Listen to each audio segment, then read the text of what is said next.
nigga.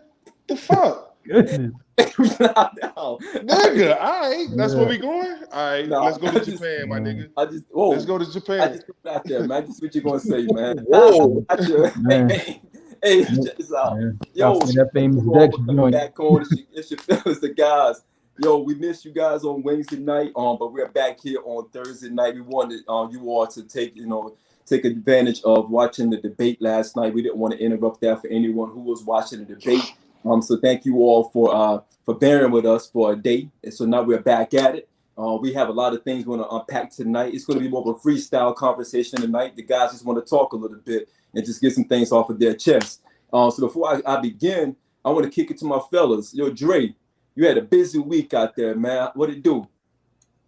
Man, what's going on? You know, I had just it's time to unwind. It's the 4-day weekend, so I'm finna sit back, have some couple drinks, maybe 10 tonight Yeah. if I can. And then, you know, just hang out, man. You know, it's been a rough week, but you know, somebody got to make sure these Marines out here good. You know, What the fuck? All right, cool. Facts. Okay. Facts. Hey, on Stacks. What you got, man? You didn't do anything all week. So what you got going on? I'm out in. Stacks, I'm out in these Stacks streets, work man. overtime from his bedroom. Yeah, from the bedroom.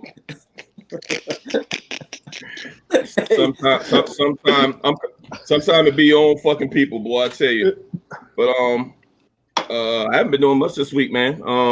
To be perfectly honest with you, I'm sorry, Dre, that you're still on active duty. Thank you for your service, by the way. But I'm chilling. Shout out my cousin. Shout out to my cousin Rebecca. She's watching the broadcast. She just commented just now. She's in Charlotte. Dre. Hey, Seb, So, shout out to her. Piedmont Court. I'm just ready to get it in with my guys.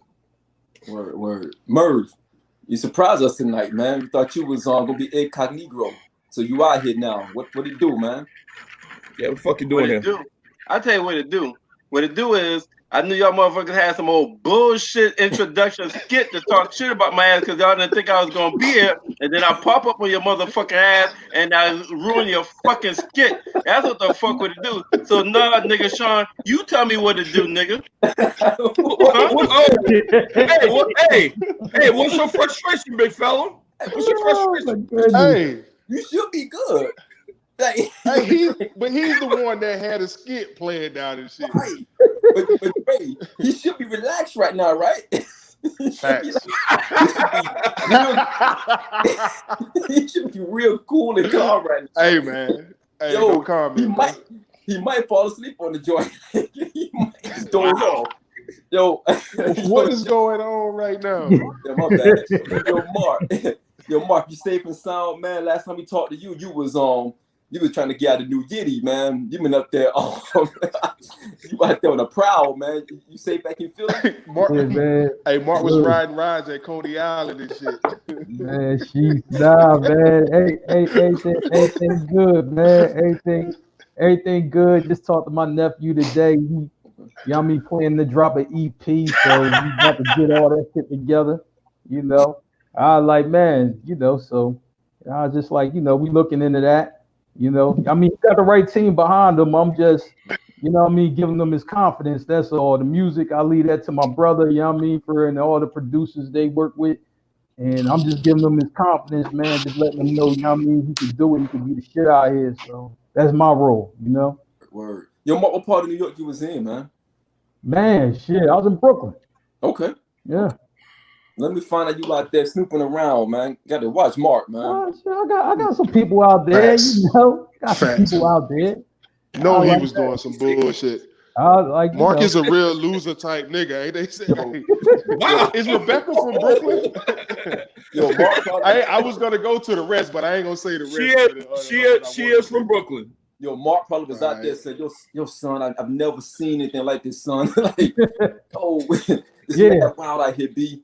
Yo, Mark probably was in his New York bag. Hey, Sean, I own some wallabies, man. I own some wallabies. Yo, they don't know about Mark. Hey, yo, Mark, they don't know about wallabies, man. I tried to buy some, man. I tried to buy some I'm having a 90s birthday party. I couldn't find none, man. Oh. Whoa. Whoa. A 90s birthday party, you some wallabies for that? Yeah. That's the. I'm not finna just walk around and listen. It's 2020, nigga. I'm not finna just be walking around in no fucking wallabies in no car canal fucking suit and shit, nigga. No, it's man, 2020, listen. nigga. Look, man, yo, you a Redman fan, man. Red Scully with the brim. That's all you need, boy. That's it. That's it. I mean, walk with that. You chilling. For real. Yo, this is sweatsuit weather, man. We about to get in Get on your muddy water shit. Right. And you know Dre still rock a velour suit, man. You know Dre rock Hey, the over big velour. He probably got like an extra large velour suit, man. Yo, real talk. I ain't gonna lie. Back in 2001, I had every color velour you could think of. Yeah, I had this Rockaway joint. And I had this Rockaway joint in Germany, man. That shit went hard. When I was in Japan, I bought like a whole slew of them, like Sean John. You had the Rough Riders joint, didn't you? Nah, man, I had the Rough Riders joint. Yo, but I did. Boo-boo? No, okay. Yo, I just got a picture. I did have the car canal vest, with no shirt underneath. with the I knew he had that shit. Yo, no, real talk. That's what I was about to rock. I was gonna rock the black one. I was gonna rock the black one with some wallabies, but I couldn't find the wallabies, so I went a different route, man. You gotta go to a costume store, man. If you can find one close to you, man, they be having that shit. They might even have members only jackets and shit like that as well. I look at have Stack's face on a board, like, you know what I'm saying? My bad. I apologize. My bad. This motherfucker look like chewed up bubble gum, and he's talking about my face. Yo, I bet Stack's was about South Pole, didn't he? Hell no. Hey, Stack's got the type of face you see on a totem pole, man. hey, Mark. Hey, you owe me a joke. Yo, Mark, real talk goes. Stack's, you got the type of face that wear blue Tims. Oh my goodness, outfit. He had like an outfit. Blue Tims. Oh shit. I fucking what you probably had on butt naked Tims, Sean, while you playing. You from New York. You got butt naked in your closet right now. What's butt naked Tims? I don't even know what is that? That's from Georgetown. You don't know butt naked the shit. Okay. Yeah. Now I'm being for real. What are butt naked Tims, bro? I don't want to know. Hey, Merv looking like, damn, I know the answer. Hey, Merv like, fuck, I know the answer. I probably got Merv got on the new fitted, nigga. Merv with the new fitted. Oh shit. Yo, Merv, stand up. Merv tired of standing up. He tired of standing up. He probably stand up all day. 2 minutes, 50 seconds. Hey, yo, so we're gonna get into it, man. We got a lot to unpack, fellas. A lot of things going on out there.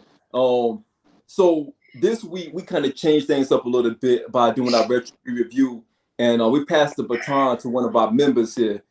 Stacks was passed the baton to be able to pick out the album that we're going to review this week, retro review this week, and Stacks went into the crate and pulled out Lauryn Hill Miseducation of Lauryn Hill album. So Stacks, I want you to kick us off, man. I want you to tell us, why did you pick this album? Why did this album resonate with you? And I want you to take us back to 1998 when this album released, how you felt then versus how you feel now after re-listening to this album. All right. I chose this album. This album is 22 years old. Like you said, came out in August of 1998. This album is critically acclaimed. It debuted at #1 Billboard. And fun fact, this is one of 6 rap albums that's preserved in the Library of Congress. And not everybody gets into the Library of Congress. It's for audio recordings, not just albums that's of cultural and historical content. Let me tell you the company she's in. It's just 6 songs. Well, 6 albums. She's in there with Rapper's Delight from Sugar Hill Gang, De La Soul's album, 3 Feet High and Rising, yeah, Tupac Record's Dear Mama, Public Enemy's Fear of a Black Planet, and Grandmaster Flash and the Furious Five's The Message. So that's really good company. That is really, really good company to be in. Yep. this album, it's a you get a whole lot with this album. You get hip hop, you get R&B. It speaks to women on a lot of occasions. Most of the songs, you got some conscious shit in there as well. And basically, most of the songs about relationships. The first two songs, it's debatable, but the first two songs are disses to Wyclef, Lost One, and X Factor. Now, if you didn't know, her first son, Zion, which that's one of the songs on the album, it was believed that the son was Wyclef's, but it turned out not to be. I heard that. So those two first tracks was a diss to him. Now Zion, this is a song where if you're a woman and you got a kid, this is an ode to your firstborn. I got a nephew named Zion. I'm pretty sure that my cousin, she's my cousin, but she's my sister. That's why I'm calling my nephew. I'm pretty sure that's where she got it from. But that's an ode to. I'm pretty sure a lot of women out there could really relate to that song because she's talking about going through the pregnancy, all that shit. As far as doo-wop, that was one of the singles off the that thing. That was one of the singles. To me, that song calls for accountabilities on both sides of the gender pool. It talks about, guys, how you gonna win when you ain't right. But then it's talking about women, you giving up the coochie and getting shitted on or whatever, making sure you value yourself and things of that nature.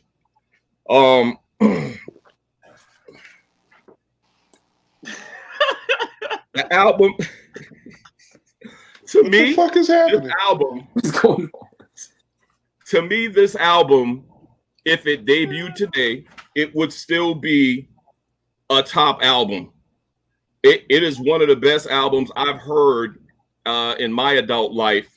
Overall, I feel bittersweet about it, to be perfectly honest with you. The reason I feel bittersweet about this album is because I think it's a classic then, and it's a classic now, and that's all we really got from Lauryn Hill. That's the bitter part of it. Okay. So Merv, how does this album hit you now versus it did back in '98? Got 3 minutes. So we're at 12:50, so 13. All right. Oh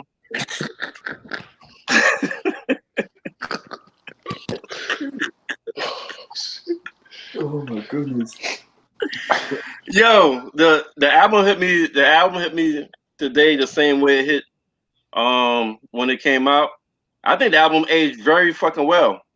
Still, excuse me, like for example, when Stacks just brought up a doo-wop, that thing. You know what I'm saying? That shit still speaks. That shit's still relevant. Still very fucking relevant today.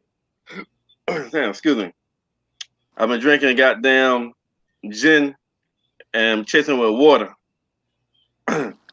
What? All right. you wildin'. All right. What the fuck is going on? Goodness gracious. Hey, my bad. So like I was saying, yeah, so like that thing is still relevant today the same way it was 20 years ago. Damn, I got a whole fucking big ass screen to myself now. What happened to the other 4 niggas? No, you need this. Wow.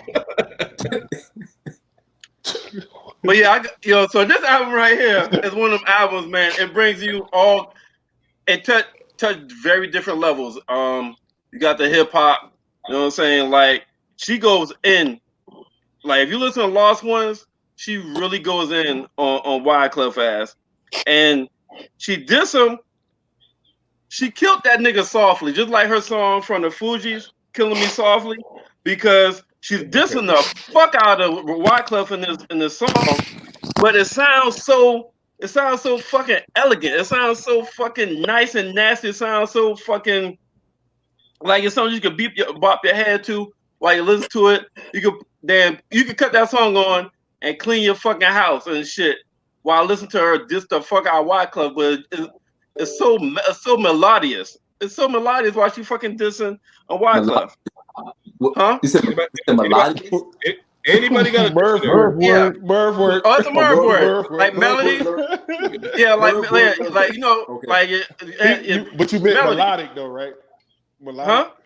You meant melodic? No, nigga, I know what the fuck I said what I said, nigga. Melodious. You know how Monet says in Power? I said what I said. Melodious, nigga. Don't correct me. I said that shit on purpose. That's a Merv ad lib, nigga. Merv word. Melodious. Merv word. Hey, calm down. Okay, my bad. Merv word. Hey, Merv what? word. We need to have a banner for Merv word alert. Hey, so Facts. I will make that happen. Facts. Please. then you got I fuck with that Zion song. When I had my goddamn daughter Logan, I can't sing worth a motherfucker, so I only did that shit when I was in the fucking shower by my goddamn self and nobody can hear me. But when she said Zion, I used to say Logan. Now my world is Logan, but I can't sing. So that song was my favorite. That song like one of my favorite goddamn song. I just subbing my daughter's name to that shit. Like Hyson did the synopsis over the first 5 goddamn songs, so I could go ahead and skip all them shit. I thought that nigga about to go every goddamn song through the whole fucking album. You're welcome. You're welcome, nigga. Yeah, whatever. So, the nothing even matters with D'Angelo. I got 3 minutes. How much time I got left? 1 minute left. 1 minute left. All right, cool. So the nothing even matters with D'Angelo. I think that was on the soundtrack, on the movie soundtrack. I can't remember what the fuck was it Love Jones or Best, or was it Best Man? But that's one of them real soulful songs. No, not you. Hold up. I got that phone going crazy. Does he know we live? Right? Do you know we're on board right now? Like that shit just ringtone. And that's nothing matters song. It just put you somewhere, man. Okay, turn it off. We ain't trying to get no copyright strikes. I got 30 seconds left. Hey.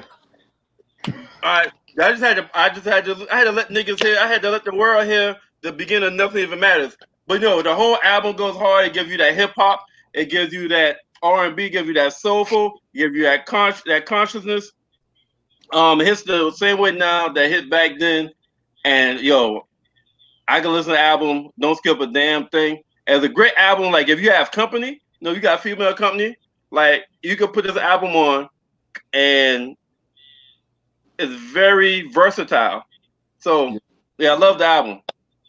I give it 5 flames. Skip the first 2 songs though. If you gonna have female company, what? Skip the first 2 songs. Nah, nigga, it's both. Nigga. She gonna tell you ain't shit. Yeah, she probably said it before the album come on. Skip the first 2 songs. Hey, she mentioned it before the album come on. She's like, look, I know. Hey, Merv jump in like, I'm gonna make it do what it do, baby. You already knew what it do.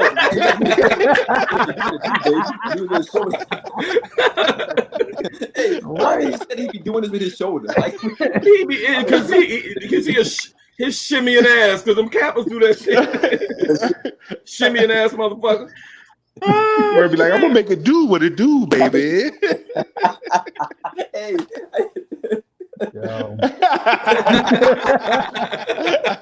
Hey, my bad, Merv. Hey, watch it now.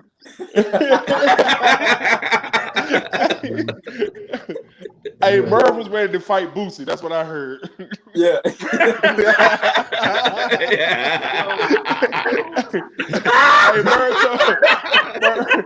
Merv told Boosie, you better not come back to the low country, nigga. It's on.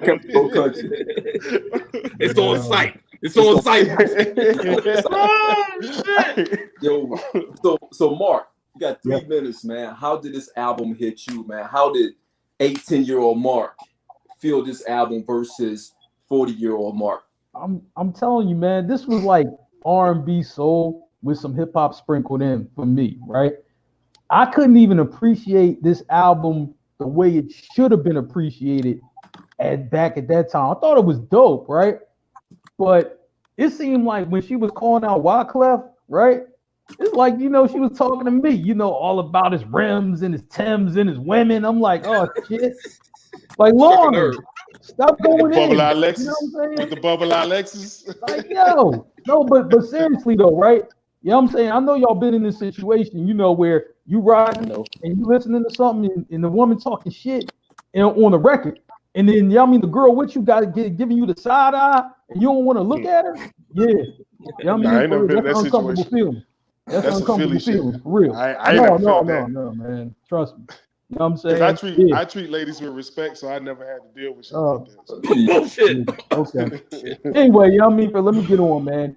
You know, Lost Ones was my shit. I like that, even though she was talking shit heavy.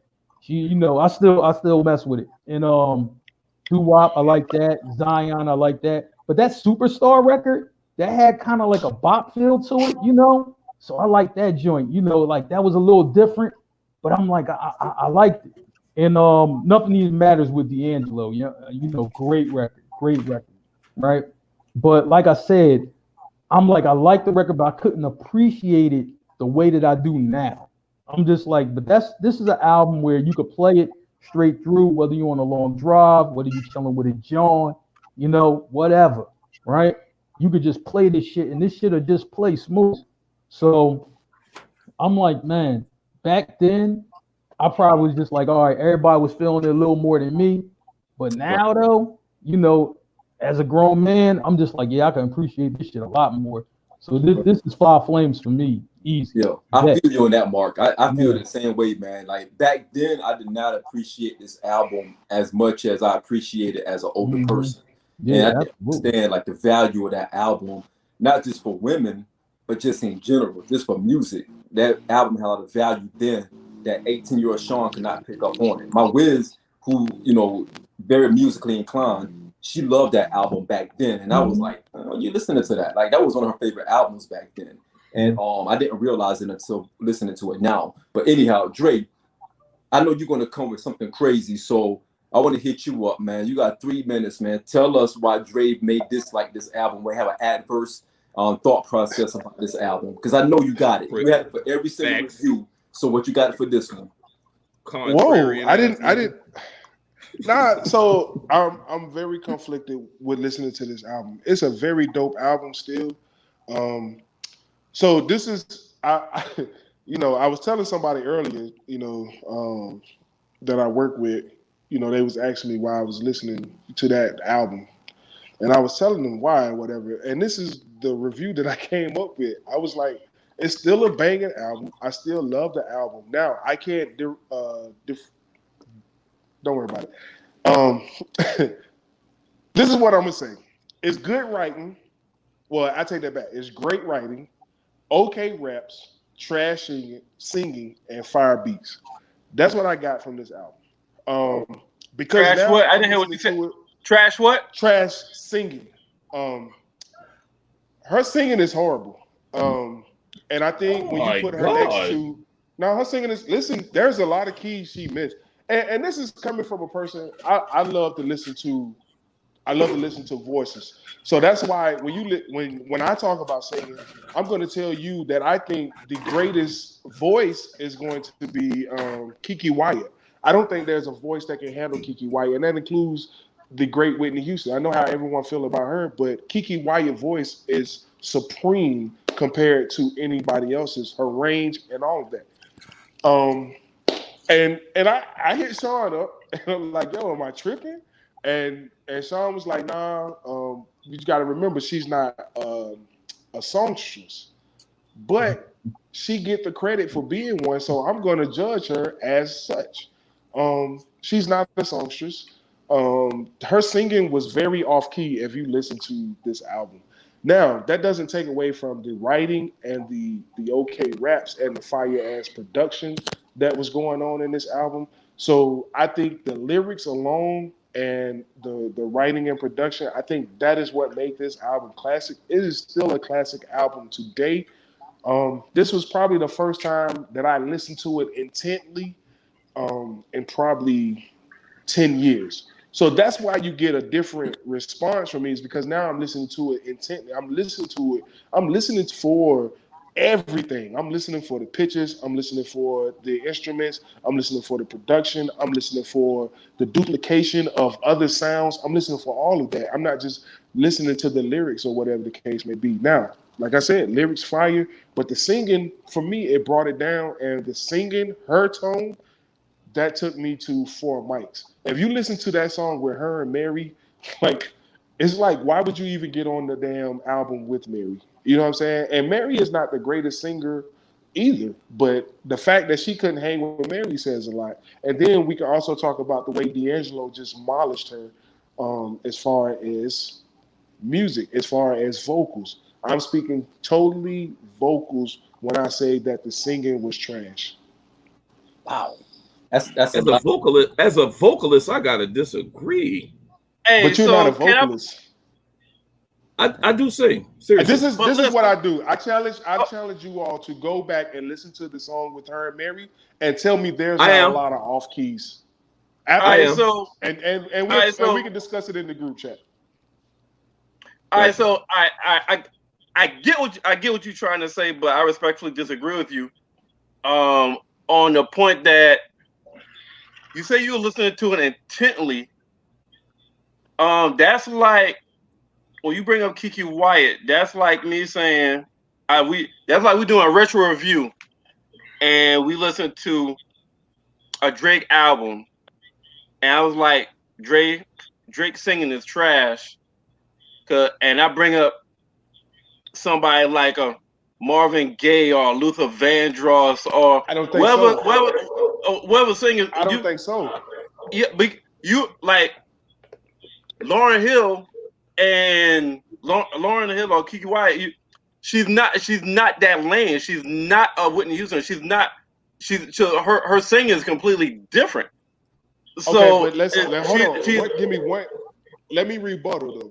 And the reason why I'm cutting, because let's go back to a couple weeks ago. I don't remember if it was on here or if it was on the Hip Hop Corner, but we was talking about this, and the argument then was, correct me if I'm wrong, Sean, because I don't know which show it was, but the argument then was, no, she is known for being a singer. Even though Sean and I were saying, no, she was a dope lyricist. It's just that, the Miseducation hit with her singing, because I don't view the Miseducation as a hip hop album. So that's why in my mind it's fair to exactly. That's why in my mind it's fair to compare her to Kiki Wyatt or compare her to Marsha Ambrosius or compare her to Mary J. Blige, because she did, like I said, she just did a song with two outstanding vocalists, and this is not a hip hop song. I mean a hip hop album in my opinion. So that's why I feel like it's different. Yeah, so in my opinion, she's a hybrid. You know what I mean? She's a hybrid. She was one of the first people that created a whole different category. Huh? No, I said facts, Rebecca. I was talking about. Yeah, so in my opinion, she's a hybrid. Like she created a whole different category because not too many people can cover R&B or hip hop and like make it into one. So that's why to me now I can't compare it to Kiki Wyatt. You know what? They kind of consider it neo soul. They consider it neo soul. I'm gonna say like this. I think to piggyback on what Merv was saying. This album definitely was ahead of its time because she was considered a hip hop artist. Who kind of made like R&B and soul, and then kind of put that into one album. You look at, what I'm saying, for a lot of guys coming out today, and a lot of them are doing that, where they sing, Missy didn't do that, though? They do, huh? Missy did the same thing. Missy didn't do that? No, but listen to what I'm saying, though, right? I'm saying, she would have records where she slow it down, she would actually hit notes. Like Missy, we didn't really hear that from her, like not right in the beginning. You know what I'm saying? She like you never heard Super Duper Fly. No, but that wasn't like singing. That wasn't like trying to sing. That was just more. I don't think so either. Yeah. That wasn't hip hop soul. You know what I'm saying? But now, when you look at artists now, though, right?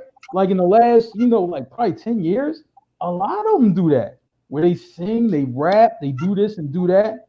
And I'm just like, this is like one of the trailblazing albums to get to the point where you see a lot of hip hop is now, where they're singing, they're rapping, they're doing all kind of things. Yeah. You know, people weren't really doing like that before. So my whole spin on this album took me through a different lanes for different reasons. And I started with listening to this album from front to back the first time. I think it was Tuesday.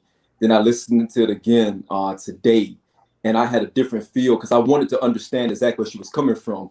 And it dawned on me, I forgot that this album was inspired by the autobiographical novel. I think it was the Education of a Negro. Yeah, and Sonny Carson as well. And I remember reading those books back in the day, but it made me, after I understood that, I was able to understand the purpose of this album. But Lauryn, in my opinion, I think what Lauryn kind of made a small error was the fact that she allowed the record label to let her do the Prince philosophy. So if you guys don't know, the Prince philosophy was Prince executive produced everything that he had. He played all the instruments. He played he sang every note, every single thing. Prince owned it.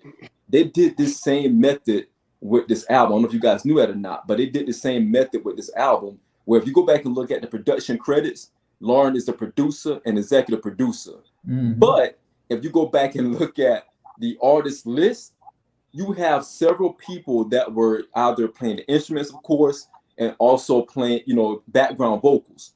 So she had about 10 people on this album that were background vocals, right? She also had about 10 or 15 people on the instruments, but she was only credited as having the producer credit and the executive producer credit. One thing I also noticed on this album, and I don't know if you guys noticed to pick this up, you got an ear of music. The first few songs were Wu-Tang influence. If you go back and listen to the first 4 or 5 songs, listen to the beats really closely. They were chopped up Wu-Tang records. It can be also simple. It was Rainy Days. It was Ice Cream. All of that was wrapped up in the production pieces of those first couple of songs. It made me start looking at it a little bit more. I forgot that RZA was also brought in on this album to be an executive producer because they wanted RZA to give the direction of this album. But Lauryn turned that down, and she wanted to do this on her own. She wanted to have her own voice on this album. So RZA never got a chance to executive produce this album. The reason why I share all of that stuff with you guys is because this is the first artist ever that we've ever seen that sold this amount of records and never dropped a second album to complement this first album. And there was a reason for that. The reason for that was because the Prince method, and Wyclef was a big part of that, but the Prince method failed because, you guys know, you saw the story, she got sued and everything. The people who were actually the backup vocalists, who was not part of the executive producer credits, they start suing the crap out of her because she took all the credit of the record.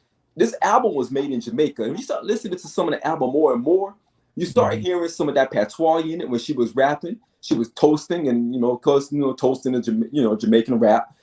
She was toasting. She had some patois in there. And she was also in that Jamaican rhythm vibe because of the Marley family, right? So Marley's was involved. Yeah, Marley's was involved, highly involved. And I listened to this album, and I went back and listened to Distant Relatives. It was an album that Nas and Damian Marley made. And I'm like, I put them together, and I was like, damn, this is the same exact thing. The message was the same. Listen, the message was the same. And the instrument. How did I know? I knew. I'm telling y'all, I knew. There you go. Every time we talk about music, he got a name on Nas. Nas was a good album. Nas was a good artist. But compared to Jay-Z, Nas wasn't shit. I'm giving props to Damian Marley. I'm just saying, Damian Marley, his message on that album made me go back and listen to his last couple of albums where he mixed in patois as well as that reggae influence rhythm. And I listened to that, and I went back and listened to an old Bob Marley album as well. And I'm like, damn, that toasting is something that Damian Marley mastered in the reggae scene. And she was able to adopt all of that and put that in the Miseducation of Lauryn Hill.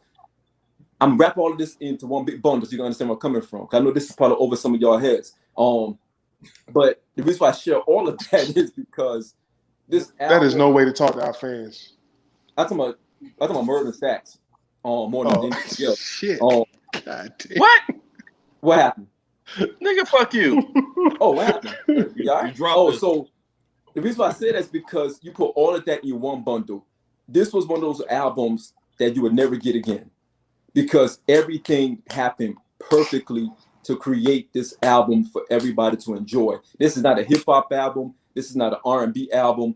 This is just great music. And the last piece to that, because they failed the Prince mythology of how to run an album and how to create an album, it also stopped us from hearing more from Lauryn. Because if you guys remember, Lauryn was on the original cut of All Falls Down with Kanye West. Remember that joint?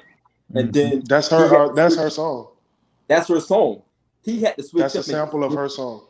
Exactly. He had to switch up and get Selena Johnson just because the record label would not allow her to do anything. Not only that, if you guys go back and listen to Method Man had his song that he recorded with Lauryn. Never came out. You guys ever heard of Blue Raspberry? Breakups to Makeup? No, it came. I thought it came out. I thought he was originally wanting her for the Breakups to Makeups joint with Mary. No, it's another joint that he had. It was a dope joint too, but it got scratched. You can't even find it anymore. I was looking for it today. I couldn't find it, but I had it on a mixtape back on an actual cassette back in like 99 or something like that, 96, 97, something like that. But anyhow, Blue Raspberry. She was the one that sang the song she was on the chorus of Rainy Days, like, welcome to those rainy days. Remember Shorty, Blue Raspberry from Wu-Tang? She had to replace Lauryn because Lauryn could not hop on that record. And that record was her record. Method Man was going to be the featured artist. So she had some cuts that was going to come out after this album that featured other artists that could have been some dope albums, but they sound like she got blackballed. Exactly. She didn't really get blackballed. It's just that they would not allow her. She just had bad business to perform. She did have bad business. She couldn't perform. They were like, you can't perform under your name. You can't perform none of those songs from Miseducation. Yeah. If you notice, she never played Miseducation after the album release. She never had a concert. She is the worst artist to go see. And it's for that reason. And I don't show up. Like landslide. I didn't know. Landslide. I didn't know. No, even with the showing up, like she did come. This is my very first One Music Fest. Everybody know I love going to One Music Fest every year. My very first One Music Fest, she was the headliner. She did show up about 2 hours late. But when she showed up, she did everything that no one knew.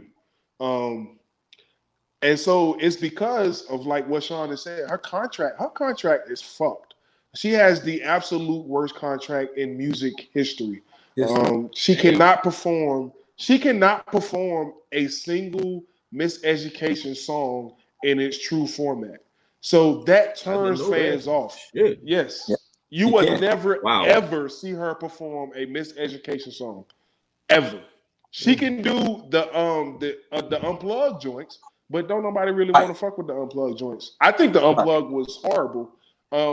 So that's and that leads me to the right band. Horrible. You ain't had the right band. I don't think it's. Is that the root of the reason? It was her singing. Is that the root of the reason? Is that the root of the reason why we haven't seen anything else from her? Absolutely. Yeah. She walked away from a contract. They wanted to give her, I think it was like 25 mil. They wanted to give her, and she turned it down. She turned down that contract because she knew that she was in a bad situation. She spent half of her years after Miseducation paying off of lawyer fees to try to fight, all of this, people being suing her. You know what I mean? So you got to think about this. This album sold almost 20 million records worldwide in 98. So you're talking about this record company probably got 100 million basically off of just her work. But again, you go back and look at the album credits, you start realizing she had about 30 to 40 people associated with this album, from vocalists to instruments. You would never see that again in any music or any album. But I think that's part of the issue too. I think when you try to take all the credit, but then you try to give all these contributors this bullshit ass credit, like a vocalist, and they probably was doing a little bit of writing. Yeah, I just had that up there. They probably was doing a little bit of writing or whatever the case may be. that is when people are going to turn their back on you because now you're not taking care of the people that took care of you. In order for this album to be successful the way that it was not a solo joint. You know, we can go back, and that's any artist. If we're talking any artist debut album that is critically acclaimed, if we talk Reasonable Doubt, listen, I got it. Jay is the one that came up with the lyrics for the most part, and Jay is the one that spit reason that Reasonable Doubt was a success. It took everybody in that room to offer some opinion, to share some stories, to say, nah, you might not want to use that beat. So if Jay had shitted on everybody that was in that room, like he would be looked at, they would be like, hey, yo, I'm finna turn my back on this nigga. Like, I'm not fucking with this nigga. And I think that's what happened with her. And then also, I don't care what nobody says. I got it. Clef has not a single production or writing credit or anything on this album. But at this time, it was still so closely associated with the score. She still had Clef in mind, and she was having pain from Clef. So when you have pain from somebody, you're going to write or do whatever they did because you have so much pain and so much anger for that person. And so Clef played a major role in this fucking album.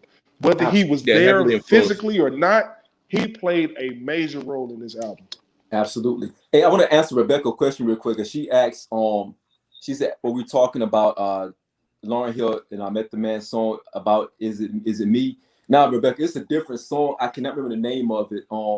If you go back and listen to Met the Man's second album to Cal, it's the Cal's second album, whatever. Man, I thought you were talking about the joint with Mary, man. No, it's a different joint that he had with her. It was her song, but he had a verse. It's crazy because he used the vocals of that song, the Judgment Day song. He said, "See my pinky, see my thumb." Remember that joint he had on Cal Judgment Day?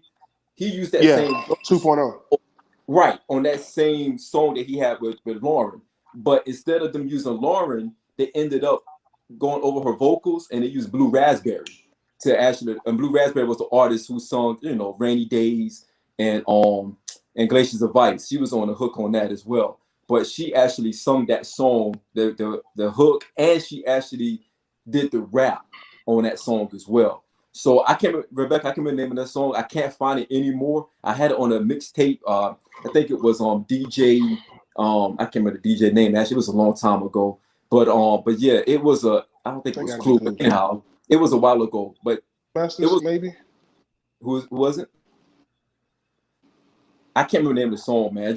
It escapes me right now. But it was a sample, and also on this album, Lauryn did a lot of covers on this album too. A lot of the music on this album, some of it wasn't original, it was covers. So you got to think about it. The clearance was ridiculous. So she was getting sued from different angles on this album. And it probably just messed her up where she couldn't even put together another album to put out for us. You got to think about it. Someone of that magnitude, you sell almost 20 million albums record worldwide, right? And you are critically acclaimed. You got a Grammy for this album, and you drop nothing else after that. They got 5 Grammys. Crazy. That leads me to a question that I want to ask everybody, and I want Merv to answer it first.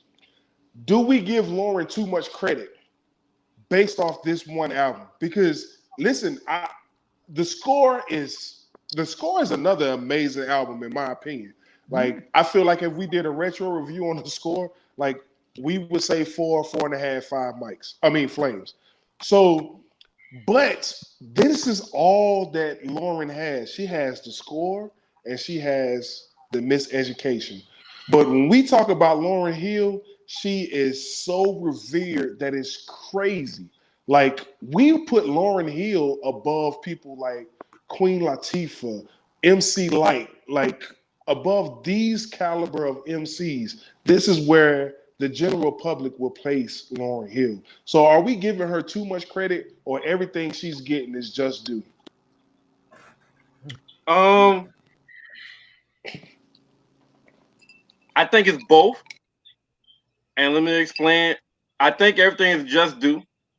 Like you said, you bring up the score. She had a major impact on the score, and to go from the score and then drop this album, which you have another major contribution. So it's not a flop. She got talent. She got musical talent. So I think it is just due. But where the too much credit per your words is coming from is almost like that Biggie. It's almost like the Biggie Smalls effect. It's that myth. You know what I mean? It's that we ain't good enough, and we want it, and we want more. We desire more. That small sample that we got was fucking amazing to the majority of us. So it's like when you look at it that way, and there's no more albums. That's why before she became known as, yo, this motherfucker gonna be 2 hours late for a concert. Oh, this motherfucker just ain't showing up. Anytime you hear Lauryn Hill's coming, it's like it's almost like you give a baby candy, you take away, and they want that you can't give baby candy, take away, and they want that fucking candy so fucking bad. And it's almost loosely like when somebody get high for the first time and they want that high back. They want the high back. So Lauryn Hill, that one album, it hit us so damn good that we desired another miseducation of Lauryn Hill so fucking bad. So it's like it's just due, but over time the myth grew and grew. The longer the album went, the more the years went past, the bigger the myth of the album became, the bigger the myth of Lauryn Hill. And plus, when you throw in the mysteriousness of Lauryn Hill, of her personal life and shit that was going on, it grew. Without her control, it just naturally grew. And with her being Lauryn Hill, she just it dropped on her. She didn't ask for it, just dropped on her. So in my opinion, it's both, where it was just due, but because we only got that small sample, we want a lot more. It grew over time because we never got what the fuck we wanted. It makes sense. Yeah, we desire more from it. And like to your point, Murray, we didn't get it. We got the unplugged, and she did the unplugged to try to overcome the fact that she couldn't perform her album, and that didn't hit. I put Lauryn, and this may sound crazy, but I think for me, Lauryn reminds me a lot of Three Stacks in a way where there's a myth to their aura, where you heard the Three Stacks joint, The Love Below, right? And I know a lot of people don't love The Love Below. I love The Love Below. I ain't gonna front. I thought Love Below. That shit was better than Speaker Box. That is way better than Speaker Box. To me, The Love Below was one of my best albums that came out that year. I'm not gonna front. I listen to The Love Below every now and then. It just are the prototype. Yo, I listen to Baby Take Off Your Cool. Yo, man, I love that joint. I love that album. I love that joint, man. But I'm a 3K fan, so that might be different. You got no choice. But I put them in that same lane. And Mark, I think you hit on it as well earlier, man. You say like Drake. I think it was either you or Merv that said Drake kind of adopted the type of style where you got to sing, rap. Yeah, a lot of people did. You know, that was me in this era. A lot of people did. That's why I was responding to Drake. Yeah, that's right. That was Merv. And I agree. I think that Drake took it and he made it. I think he made it more global than anyone else because he also had a different appeal to it. If you look at Drake, and I want to get off a tangent, if you look at Drake embodied the confidence that Jay-Z have. But he also showed a range of someone who's not a singer, you know, but he sings and he raps. And kind of going back to what Drake said. Can we listen? Let's let the world know where Drake got that shit from. Drake got that shit from Fonte of Lil Brother. Yeah. If you ever seen a Drake interview and they asked him early days, he will tell you Fonte of Lil Brother. Fonte is a Grammy-nominated singer. All right, he's not some chump. And then he's Grammy-nominated rapper with Lil Brother. So he did his thing singing with Foreign Exchange, and then he did his thing rapping with Lil Brother. I just wanted to put that out there. You know, North Carolina stand up. No doubt. And Drake took it, and You see where he's at right now. But Facts. with Lauryn is like regal. Like she's like royalty. She's like hip hop R&B cultural royalty because she's talented. We know that she's talented because she put together one complete classic album. If Jay would have just dropped Reasonable Doubt and that's it, will we feel that same way? Probably not. Yeah. You know what I'm saying? But Stop Lauryn playing, Sean. Huh? Stop playing, man. Stop. Didn't I tell you the other night, nigga, no more shots at Jay? Like, I've chilled out on all shots. Dre. No, that's Jay-Z living in that nigga head rent free. No. That's not the shot. That's not the shot. I'm just saying how Rent-free. great. No, that's not the shot. I'm just saying Jay is so great that even his first album, you would not hold him in that regard as you would hold Lauryn Hill. Because I'll go back to the question you asked. Because he kept going. Okay, go ahead. He kept going. Right, but that's what I'm saying. If he would have stopped that Reasonable Doubt, you were like, okay, Jay. But you got Lauryn. We still talking about That's any rapper. That's any rapper, and that's why I say she is being held to a different standard, and she's not a rapper. Well, that's any rapper. Like Merv said, right? Because I was going to hit you with the Biggie thing because that's a good comparison. Lauryn she's just like Biggie. She's just still with us. Musically, she's dead. We're not going to hear anything else from her. But it's the same thing. Big's not here anymore. Lauryn's still here, but she's really not making any music. And you got the score. Only point of reference you got is the score and the miseducation of Lauryn Hill.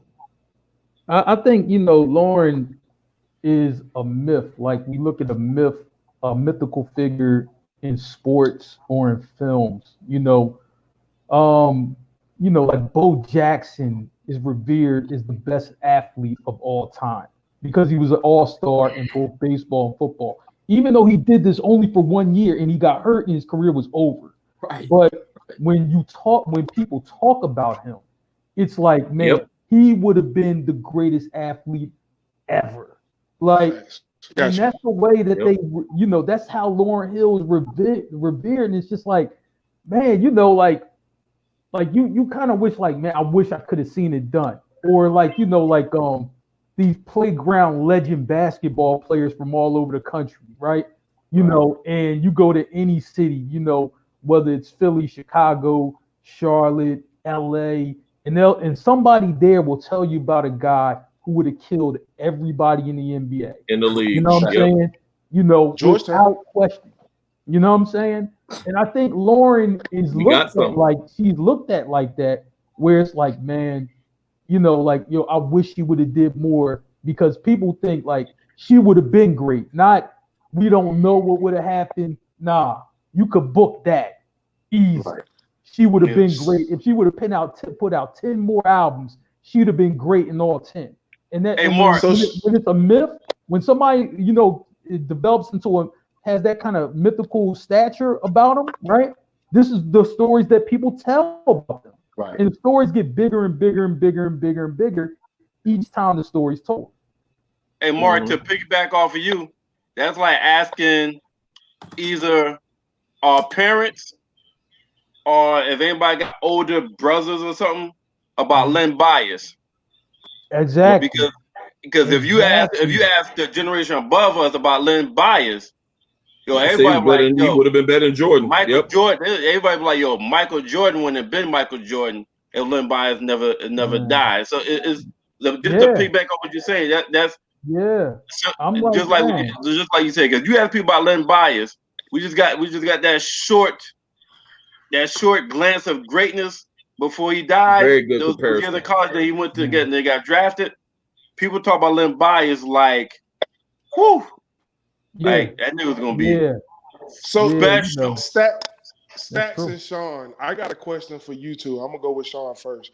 Why, if that's the case, we hold her in high regard off that one album. Is there anybody else that you feel like putting out one album that was? It doesn't necessarily have to be classic status, but it was just a super dope ass album that you want to see get more credit. And it doesn't have to be hip hop. It could be R&B. It could be freaking. I listened to a little punk rock. Like, hey, listen, I'm gonna tell y'all off top. I think Nickelback deserves a little bit more respect than what they get. That's my personal opinion. But I'm saying, I think Lauren is a one of one, man. I'll be honest. No, I'm not saying to her level. I'm not saying to her level at all. Just I don't know many artists. I mean, I can't think of anyone right now that are you asking someone who dropped one album and that's it, or just someone? One solid album. They only have one solid album. Like everything else is trash or non-existent. That's tough, man. Merman's 50. Yeah. Facts. Facts. Oh man. That is facts. I can think of people who had one great album and might have not had one after that, but you got a point. That's a tough one. Yeah, it's tough, man. How many great albums does Snoop have?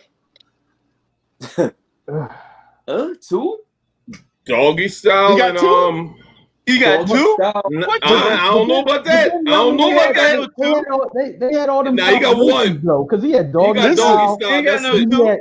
He had Murder Was the Case. That was trash. Murder Was the Case was trash. Chronic. Fuck out of here. I ain't saying that. We gonna give the Chronic him. Not we gonna give him the Chronic. We gonna give him the Chronic. That's Dre's. That's Dre's album. We'll do that. That's Dre's album. Nah. He got Doggy That's his pen. He was all over the Chronic. You know what I mean? He was all over that. That's not his album though. That's Dre's album. Pen. You know what I mean? That's Dre's album. That's his pen. Hey, remember Snoop saying he couldn't even play what was the joint? I forget the joint with him and Dre. He was like, cause Jay wrote that shit. That was Jay Penn. That's Jay Penn. Yeah. Next episode. Real talk. Dre. Next episode. Yeah. Real quick, I was looking at Above the Rim last week, right? Last Saturday, it was also 2 weeks ago. Banging soundtrack was ridiculous. Oh yes, Above the Rim soundtrack was insane. I'm gonna tell you the best song. Motherfuckers gonna say I'm wrong, but that shit with what's her name, Sweet Sable, I think it was. I know you. You remember when we used to chill back then? Yo. That is my shit. Smoking a blunt. Yo, that is my shit, man. Death Row was cranking out some soundtracks back then, man. They was getting dibs on every soundtrack that came out back then. But I just want to throw that out there. But I don't know. You're right, man. Snoop got one classic, and everything else is like, I mean, I'm just saying, like, some albums just hit you like that. Like, listen, I liked a lot of Little Brother albums, but that Minstrel Show, to me, just stands way above. Mark. It stands above, the other albums. Oh my God. This where we going? This where we going? You gotta understand. I love that album. I mean, no. I'm gonna tell you something right now, right? I'm gonna tell you something serious, right? When I got the Instagram challenge from my nephew to name 10 albums, that musically influenced me, that I really banged with the most, that was one of the albums in the 10. That's how dope I thought that was. And not that I didn't like the other stuff, because I have it, but that album just rose, like, it just took it somewhere else. I'm like, God damn, because I still listen to it today. And I'm like, man, this shit go in. And I'm not even just saying, oh yeah, well, Jazzy Jeff on the album, like some Philly shit. You know what I'm saying? It was just that dope. Like, it was that good of an album. Listen, bro, Little Brother is on my work playlist. Like, I have the edited versions of the listening, the edited version of the Minstrel Show, the edited version of the Chitlin Circuit. That is on my work playlist. Little Brother is, I'm gonna say, I really got into Little Brother. I'm gonna say 2003, and the way I felt about Little Brother then is the way I feel about Big Crit now. Like, I really want these motherfuckers to pop. Like, and it's a detriment to themselves because of the shit that they have going on now. They're not fucking with Ninth no more. at one point, Fonte and Big Pooh wasn't fucking each other, fucking with each other, but they was fucking with names. Like, it's so many different things, and I feel like artists give. I feel like the artists give Fonte his due. I think Big Pooh is still kind of like, yo, he's sleeping. Like, you really got to wake him up. But I feel like Ninth has just stolen the show. You know, when he started doing shit with, you know, the likes of Jay-Z or the likes of Mary, I think that kind of twisted the dynamics of the whole thing. But listen, man, like Mark said, the Minstrel Show, I definitely agree. The Minstrel Show is up here when it comes to Little Brother. And then I think they had a mixtape with DJ Drama. They had a Gangsta Grills joint. I forgot the name of it. That shit was like top notch. The shit that they released last year, I love that. Fonte has a single, a Dolo album. Charity Starts at Home. This is the album that introduced me to Big Crit. Like, I am a huge Little Brother fan, and I'm not gonna lie. Initially, it was just because these was the first niggas that really put on for North Carolina without it being Petey Pablo. Like, Petey Pablo was not it. So these niggas really, but they put on in a lyrical form. You know what I'm saying? I'm gonna tell you something, right? I didn't really know too much about Petey Pablo until I went to a party down south, and them girls really took their shirt off and started spinning that shit around like a helicopter. Like, that was insane. I'm glad you made that trip. I'm glad you made that trip, boy. I know you glad you made that trip. I didn't know. Like, I didn't know it was that serious. Like, you know what I mean? You know, you see the video, you just watch the video. So what, right? I mean, they really doing that shit in the party. Like, yo, this is nuts. Like, yo, it wasn't that serious. It was just all we had. So you got to understand, you're from Philly. Philly has produced plenty of rappers. Sean is from Queens. Queens got like when you talk about rap, you have to talk about Queens. So, you know, in the Carolinas, like, we ain't got shit, man. Listen, like, we're still advocating for B Lord and fucking Chuck T and Cleve to get the love that they deserve as DJs. Like, so lyrically, all we have is you have Little Brother. And niggas are gonna laugh, but I be trying to tell niggas, listen, the baby is really be spitting, man. He do. If you listen to him, we got the Cole. baby be spitting. You got Cole. We got Cole. Yeah. Now I was gonna get to Cole, but then before Cole, when it comes to lyricism, our biggest rapper was Blind Fury. Like, get the fuck out of here, man. Yeah, he right down the road in Columbia. He in the next trailer park and shit. I just didn't know that. I didn't know that song did that. You don't like Blind Fury? I don't know. I'm not saying I don't like Blind Fury. I like him as a battle rapper, and this is something that me and Sean are going to talk about Monday on the Hip Hop Corner. We're going to talk about URL. We're going to talk about King of the Dot. We're going to talk about Queen of the Ring. Like, we're going to get into some hip hop battle shit. Shout out Nunu. I like him as a hip hop battler. Shout out Nunu. Hey, yo, Nunu fine. I hate her, but she fine as fuck. Like, I'm going to give her props. No, Nunu cool, man. I met her at one of them joints, man. She cool as shit. But I like Blind Fury just as a battler. I don't like him. I got you. When he writes it down. He can't put and that's okay. A lot of battle rappers can't put together a solid album. They can't put together a solid couple of songs. They just battle. But a lot of them could go. Man, a lot of them can go, man. They can go, man. But they cold. They cold when they do their thing. I like them in their element. Stay in your element. Yeah. They do their thing, man. In their lane, they good. They good. Yeah. But what's the reason though? Why doesn't it translate to a fire ass song? Because everybody can't make music. I think everybody don't get on, man. I think the element is just to kill your opponent. That's it. Like, it ain't structure a song. It's like to really kill your opponent. That's what you're supposed to do. That's why it's called battle rap. But Mark, I think it goes back to show you the testament of a Jay-Z, you know what I mean? Who can still battle, but can still put together an actual song. You got the artist, a rapper has to know how to put together a song. They have to know how to count the bars. They had to know how to put the hook in there. They had to know how everything works. 50 Cent may not be the greatest lyricist, but 50 Cent know how to put together a song. And he learned that from being around the masterminds like like a Dre.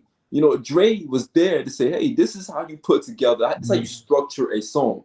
A battle rapper, they can structure a battle easily off the dome. But you put them in the studio and you say, look, I need you to put together a song.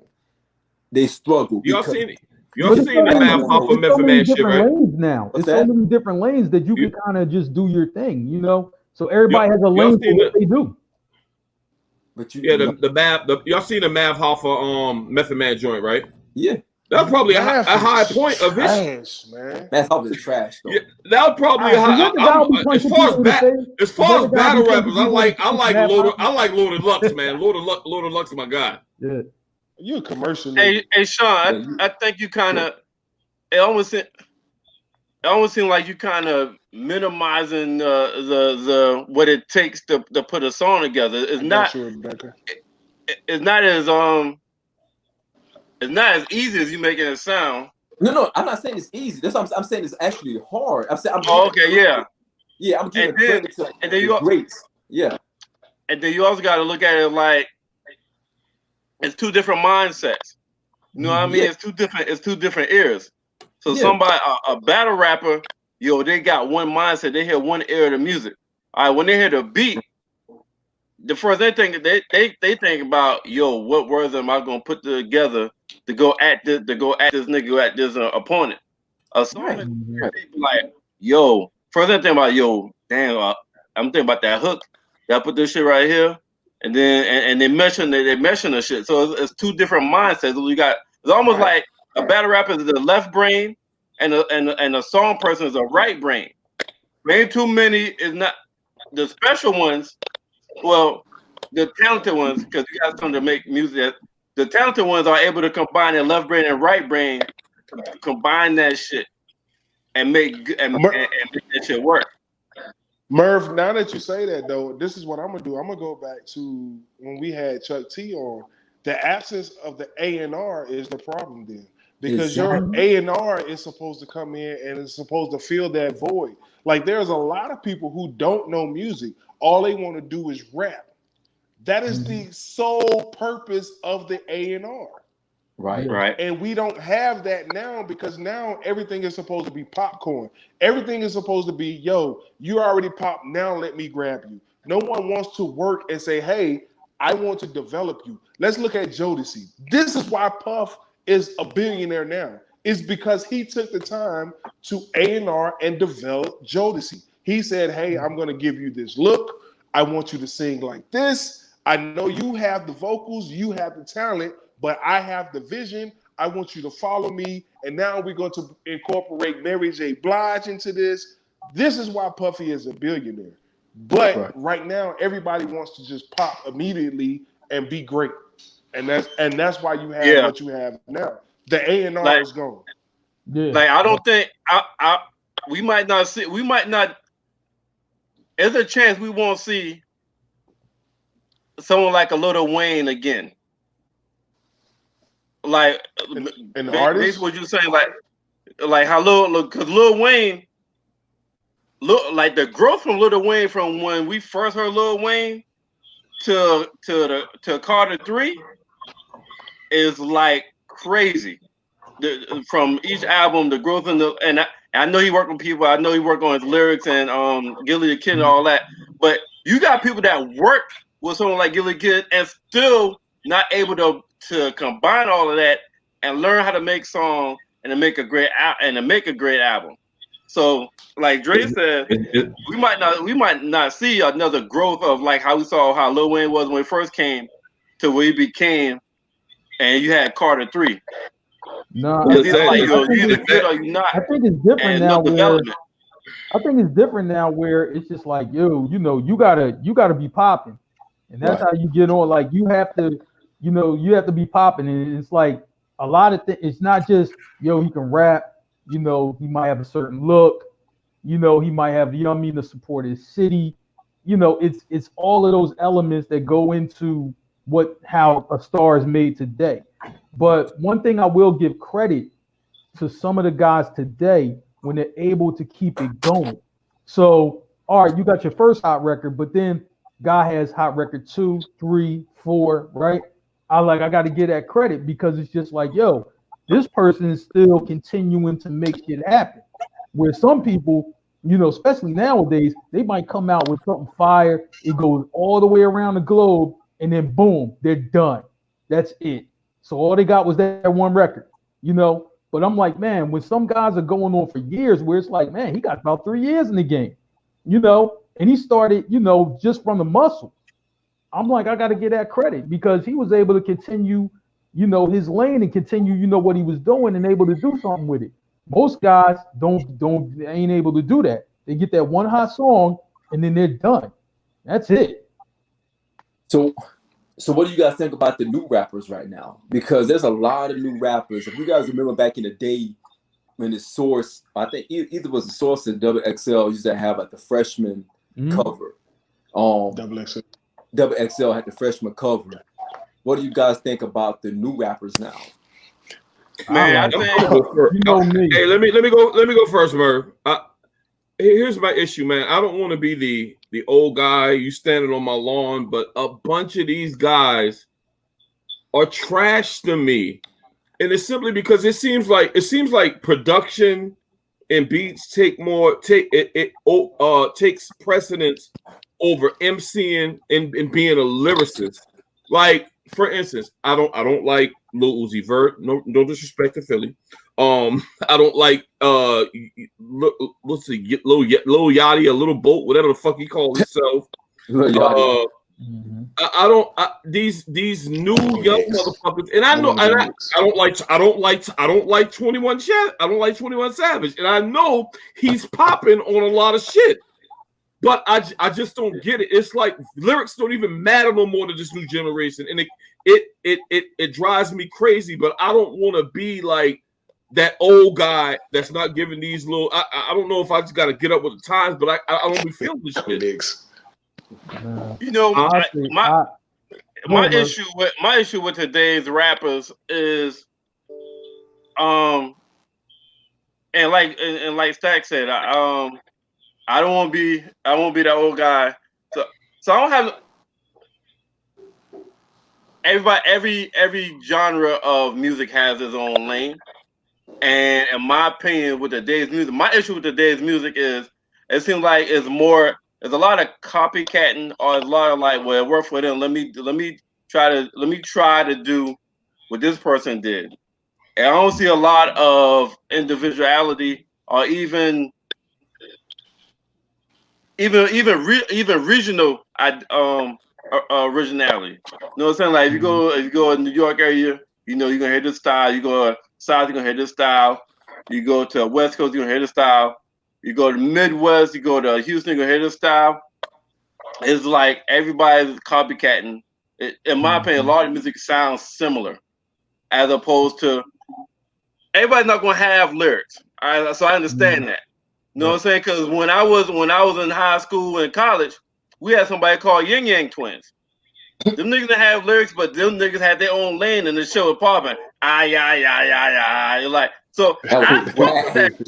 You know what I mean? Whistle while you twerk so. Exactly. I fuck with it. Hey, yo, I fuck with it. I fuck with it. Hey, yeah. I fuck with that. Like everybody had their own lane. Fuck that, so John. if I want to hear that, I could put in Yin Wow. Yang Twins. If I want to hear that shit, if I want to hear something different, I could put in Kanye West. If I want to hear that kind of flow, if I want to hear DMX, I could put that in. If I want to hear that flow, I won't go to. If I want to go to West, I can put in the game. And to me, a lot of the music is a lot of similarities. Everybody just copying everybody. I'm like, no, man. I feel you on that. I feel that. No, that's happening somewhat. That's happening somewhat. It's happening, man. It's not like everybody's different.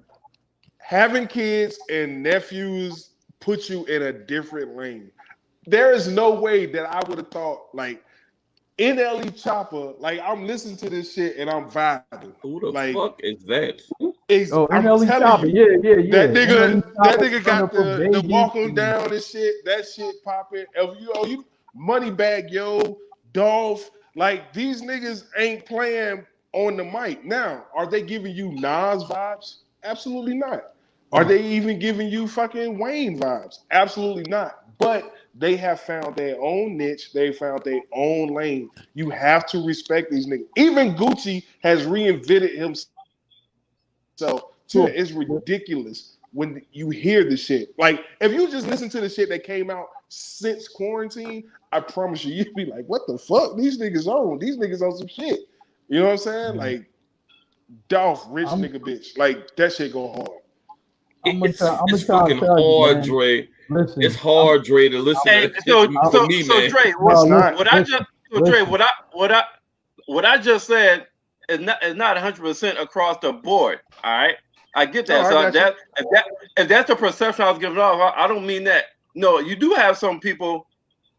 It's not 100% everything sound alike. I'm with you because. But what I'm saying is, you got with the current day, you gotta search more. As opposed to when I mean, you don't. Yes, you just gotta go. You just gotta go to the club, just like you did when you was 21 years old. You go to the club, nigga. Moneybag Yo is playing in the club. Fucking NBA YoungBoy is playing in the club. NLE Chopper is playing in the club. You just gotta go to the club, but this is not something that you're comfortable with at 40 years old. You're not comfortable with being in the club. Dre, just say you don't agree with me because I got nephews. I know who NBA YoungBoy is. Facts, I know who Becky. Chopper is. Facts, so I've Becky. heard their music, and I fuck with NBA YoungBoy. I fuck with NBA YoungBoy is one of my favorite young rappers that I only know because of my nephew. So I heard about all of them. All right, but overall, from East Coast to West Coast, and overall, my opinion is a lot of similarities.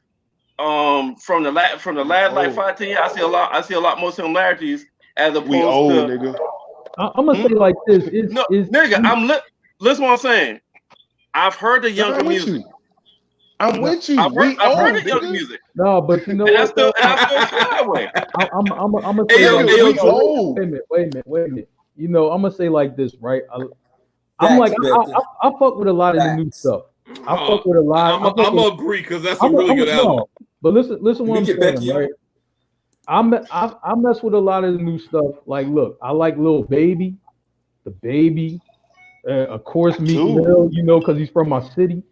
You know what I'm saying? I'm like, man, it's King Von, Polo G. You know, I like Polo G. You know, so I'm like, but here's the thing, though, right? I'm just like, I think when you hear something, right? And I'm like, man, thank God for my nephews, because my nephews play everything.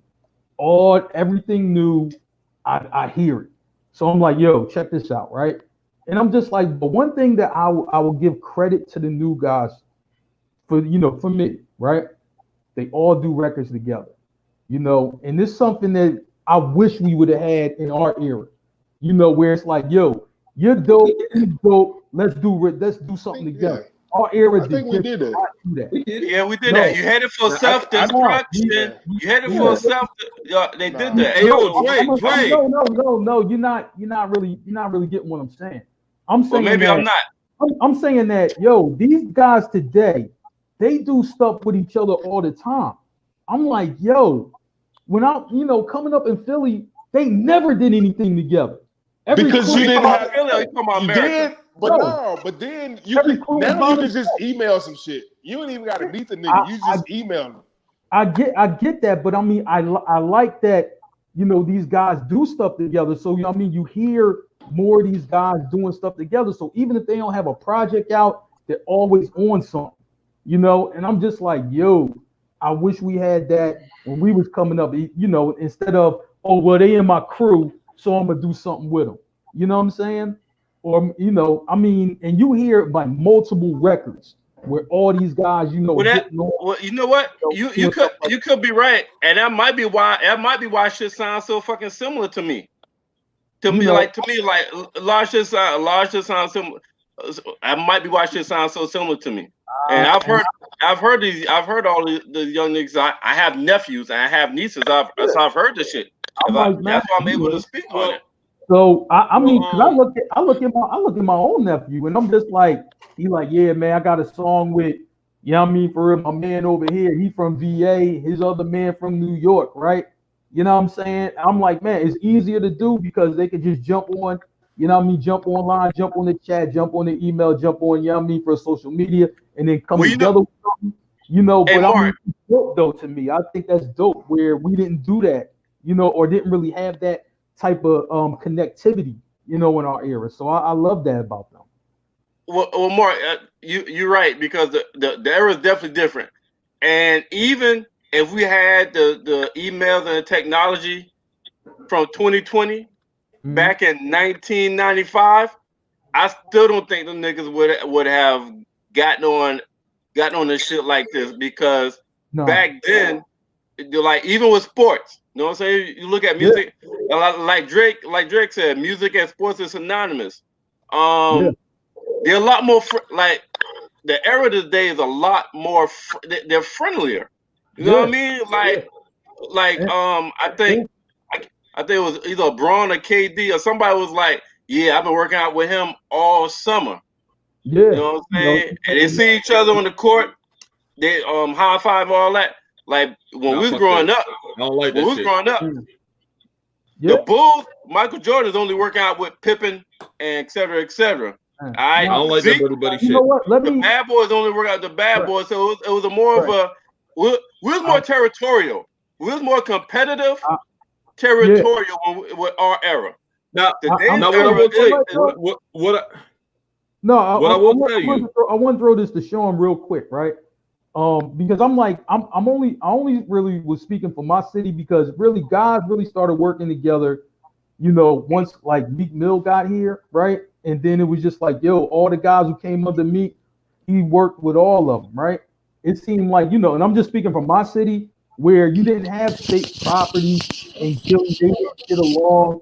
And even back to Fresh Prince, you know what I mean? And Steady B and Cool seeing them, they didn't get along. So I would ask Sean, all these guys that came out of New York and Queens specifically, you know, got Queens, got Brooklyn, you know, those guys like, yo, look, man, I ain't from Brooklyn. I ain't working with him. I ain't doing no record with him. Y'all in New York. I mean, you're just a borough away.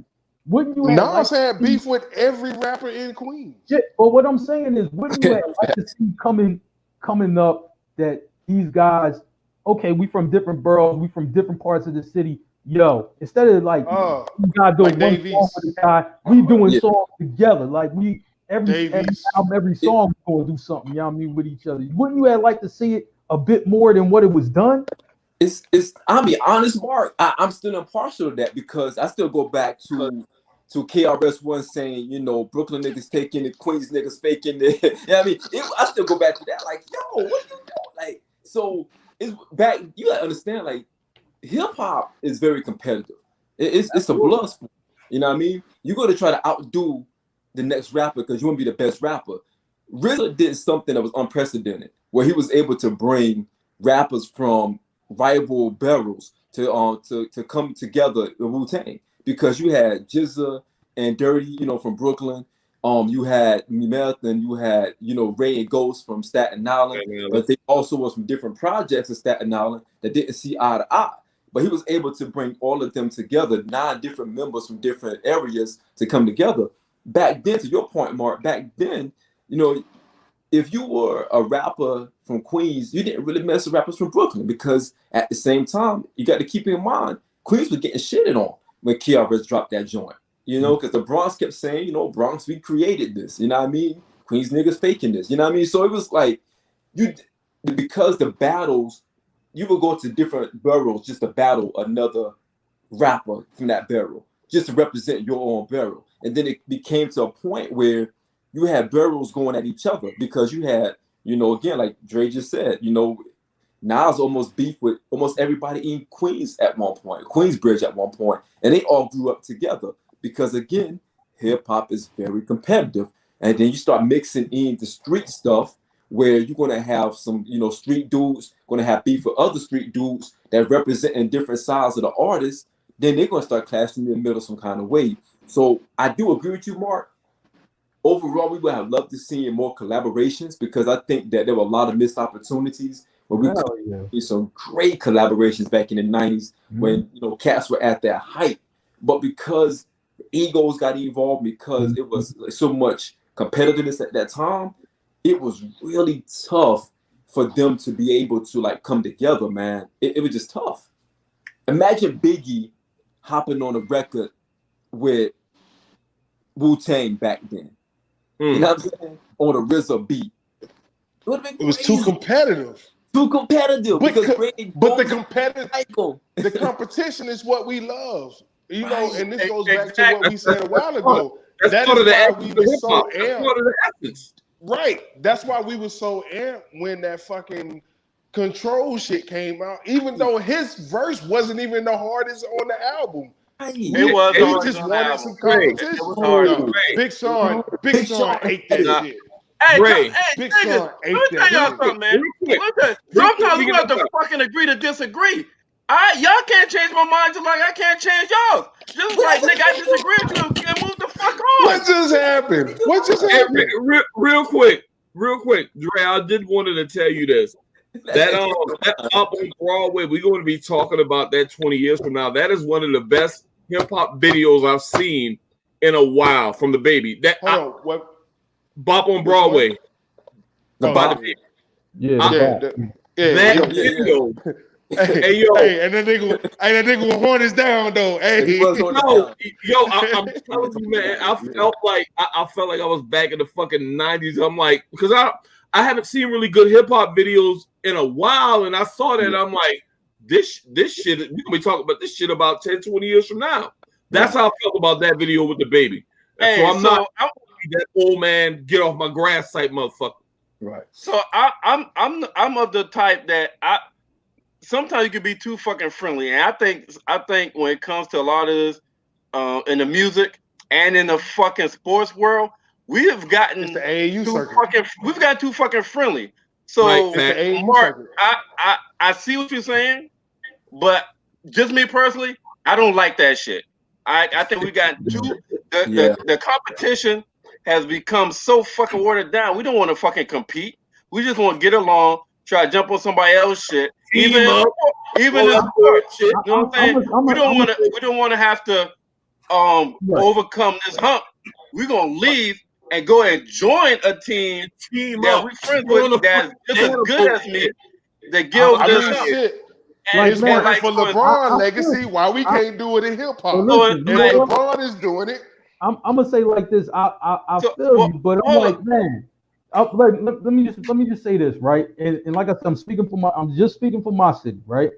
I'm like, yo, it's been rappers out, since the early 90s, and the first time that we really collabed in this city was like maybe 6-7 years ago. Yeah, that's crazy. I'm just like, so all them niggas, in 25 years ain't really get along. Oh, I'm with my crew. You from North, you from Southwest. We don't bang with y'all. When we see you in the street, it's on. Like, I'm just like, yo. So I'm like, 6 years. That's all we get for Philly collabs is 6 years. That's I got a question. That's crazy. I got a question. Who is hurting? Who is hurting from not having collaborations? Because I think collaborations is what bring certain people to the forefront. Who is an artist that if they had the right collaboration, they could become the same level? I'm not gonna say Drake, because I do think even though us as a collective don't really fuck with Drake, I think Drake is a different stratosphere.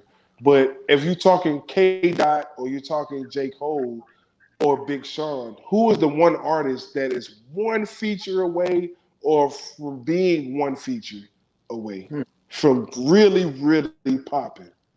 And it doesn't matter what city, what coast. I'm just saying an artist in general. And I won't say Big Crit when y'all finish. I'm going to be honest, Dre. I don't think that applies to today's music, man. I think a couple years ago, it will apply. I don't think that those artists have to be on record with another big artist anymore. And here's why. Because you get on a record. So let's say Drake. Right now, Drake is he is the standard right now. He's the one, right? Right. if Big Sean were to get on a record with Drake, would that catapult Big Sean anymore? I don't think so. I'm saying like right now. I'm talking about right now. I'm like I don't think right now. But he's established. But let's talk about. I would say like for like a new guy, like I mean, you see some of the records that came out. Yeah. Usually, like if a guy gets a record that's popping, and then he'll do the remix, and everybody's on the remix. You look at that white boy Jack Harlow, right? You know what I mean? Babe, yeah, what's popping? You know what you call it? Tory Lanez and Lil Wayne was on the remix, right? Yeah. I'm like the song was popping. Then they were just like, yo, we hopping on. They hopped on, took it to another level, right? And now it's just like, all right, people want to see, like, all right, white boy, what you going to do? What's next from you? You know what I mean? Because people are looking, like they want to know what's going to be next from them. So I think I think these guys got to get. If you get a hot song, right, you got to continue to just continue that wave, continue that wave. This is why I like Lil Baby, because this is what I think he was able to do. 3-4 years later, I mean, he still got shit popping out there, and I'm like, that's what you're supposed to do. So okay, Jack Harlow, we gotta need to see the second, we need to see the third, the fourth song, and then we'll see. And like I said, a lot of these guys, man, they had some guys, man, from the new school had great records, and then you ain't hear from anymore. And I'm just like, man, what happened to that guy? That joint was popping. Then you look up, it's like, oh, that joint came out in 2016. You ain't heard nothing from him now. You know what I'm saying? So here's what I want to. So here's what my thing, Mark. Perfect segue, Mark. So if you guys remember back in the 80s and the 90s, the artists didn't drop an album maybe 2 or 3 years apart because they weren't saturating the market. So think about this: with Prince, the record label wanted Prince to chill out with dropping so many records because Prince was dropping shit almost every month. If you go back and look at Prince's catalog, this dude had albums almost every month. When Prince dropped Purple Rain was a soundtrack, but he recorded every instrument, every song on Purple Rain. Everything he did himself on Purple Rain, right? He was supposed to chill with that, let that shit sit. Like Mike Jack did Thriller. Mike Jack was supposed to let Thriller sit, let that shit breathe, make your audience want more from you 2 years from now so it can be bigger. Prince was like, nah, my fans want more of me. And he dropped Raspberry Beret. Like right after he dropped the whole joint with I just said it. I just said it. Fucking the movie. Purple Rain. So he was dropping stuff back to back, saturating the market. What these new artists are doing right now, they're not making, unlike Prince, are making great albums, but he also has some very questionable, as great as he was having some questionable albums, but he has some great albums or songs. Hold on. No, albums. Whole album? He had questionable albums? Yes, he did. Go back to his discography. He has some great songs. Hold on. Listen, this is what the public really don't know. Unless you watching Zing on TV, listen, you don't know. Me and Sean, we did a fucking Prince versus MJ, and it was on fucking Zoom. It was a very intimate setting. We had very few people, and we thought it was very dope. Let me tell you, no, Prince does not have a fucking questionable album. He has questionable songs, and this is what me and Sean, I think this is when our love for music kind of turned, because it was always hip hop, but then we decided to go a different direction. But me and Sean actually had to fight over who was going to get fucking Prince. Like we had to do a fucking coin flip, because as youngins we always wanted Mike Jack, but as we grew older, it was like, nah, it's all about Prince. Like Prince is that real deal. I'm not finna let you sit here and disrespect that legend like that. Listen, I'm not disrespecting him at all. I'm just saying that because he has so much music, he has so many albums, every album was not a hit album. That's all I'm saying. I'm not saying they were trash. I'm just saying they were questionable because they weren't to a standard that he could probably put together if he would have spread them out a little bit and really put together a good body of work on the album.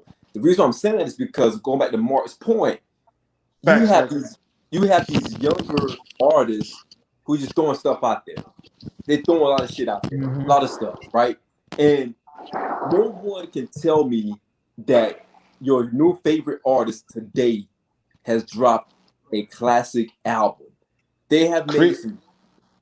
I count Crit in that. I don't count Crit in that new route, because I think Crit is a bridge to me. He's a bridge artist. He's still, you can tell he's influenced by the elders. Yeah, the elders. He's influenced. He's influenced by the likes of UGK, 8-Ball, MJG, Outkast. I mean, I'm gonna say like this though, man. I mean, when you say classic album, right? Yeah. I think it's more like, I think it's really based on like what you feel, what you bang with or whatever, right? You know what I'm saying? I'm like, to me, I'm just like, like a classic. I'm like, like in the sense of what I think a classic is. I don't know if I heard that from anybody, like that's newer, right? But I mean, it doesn't mean the project isn't dope. I mean, I thought Young Dolph's album was dope, but would I call it a classic? Maybe not. What's the last classic album? What's the last classic album? Damn. I'm gonna give some people some credit. I had a few homies tell me, and this is way before Nipsey died. Like every year I post, I'd be like, "Yo, what's your albums of the year?" And I had a few homies tell me, "Hey, Victory Lap is classic." I heard a lot. This is before his death. Right. And retrospectively speaking, I'm gonna agree. I think that was probably the last classic album. If you listen to Victory Lap, it's some fucking jewels in that bitch. I have. Let me I don't call it a classic. I think it's dope. I don't call it classic. I hope, but my definition of classic is different. I'll be honest. I hope if I'm saying the album is classic, I mean it's flawless. To me, it's a flawless album from top to bottom. So that's why it's hard for me to judge a classic album right now. If I could go back and think about more, if I were to flip it to the R&B side, I would say the last classic R&B album to me was probably Confession. God damn. Man. Confession? That far back? Right? I gotta go with Marsha Ambrosius, man. Yeah. That I forget the name of the album, but the one where she got Your Hands. I'm gonna say that's the last classic R&B album, Marsha Ambrosius. I said Confessions, man. Like I said though, man, I think that's a while ago, Sean. I mean, I'm like, man, God damn. Sean still was licking goddamn coochie with tissue. Whoa. Oh my goodness. Whoa. Yo, man. Wow. I'm just saying that's how long ago that was. They didn't even know how to wipe themselves, Sean. They don't. Not at all. Yo, Stats, can you name a classic R&B album since then? Off the top of the head? Come on. Marsha Ambrosius, man.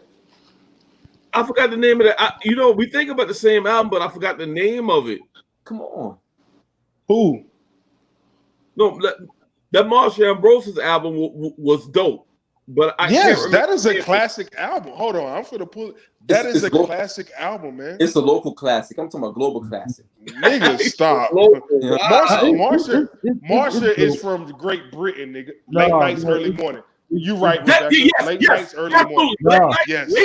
That is a classic album. You damn right. Yep. That is a classic album.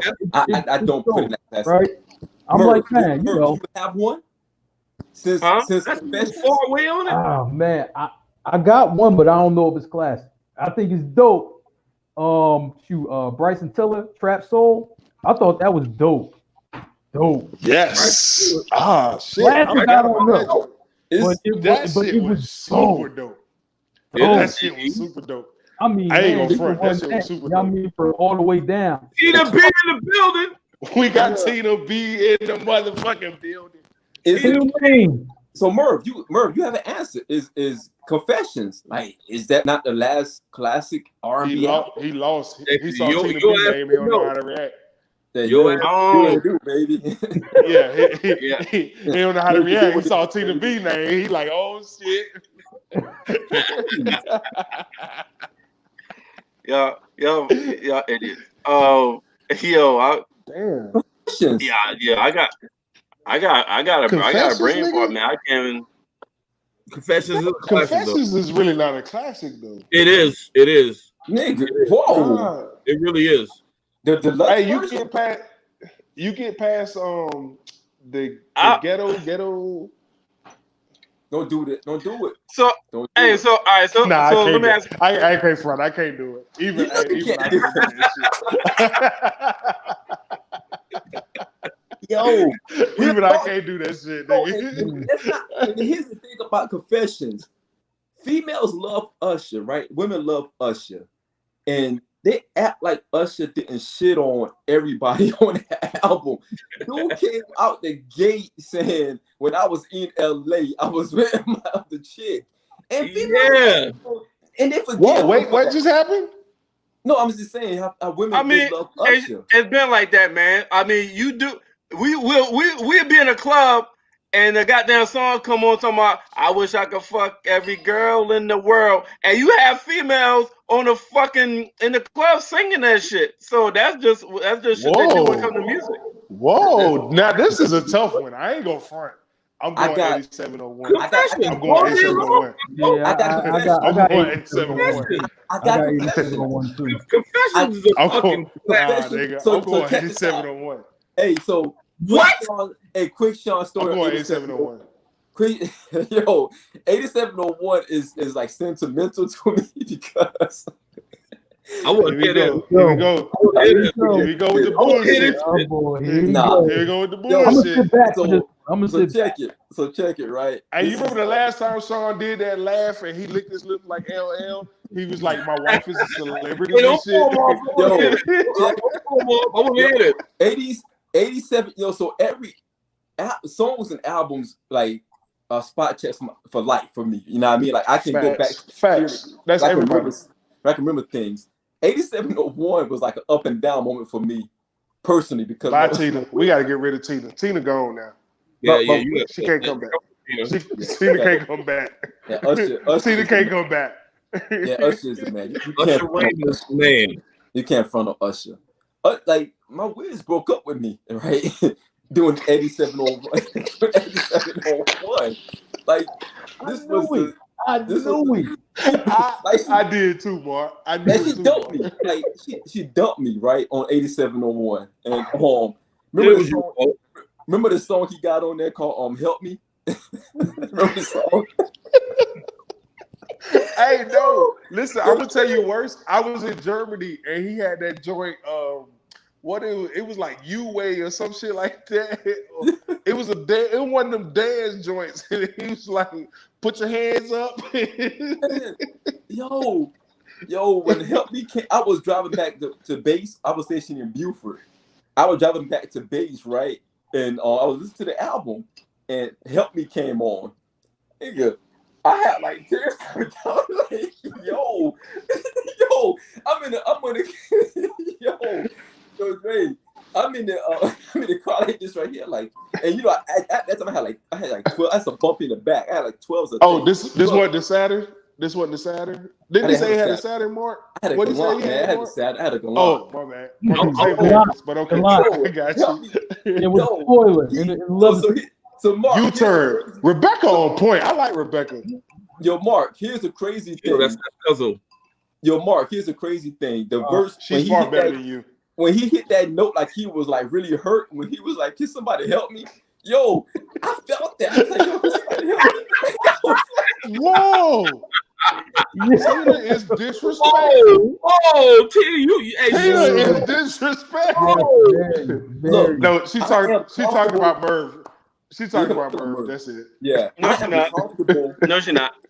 I'm y'all niggas. Hey, I'm amongst family right now, so I feel comfortable showing my my emotional side at that time.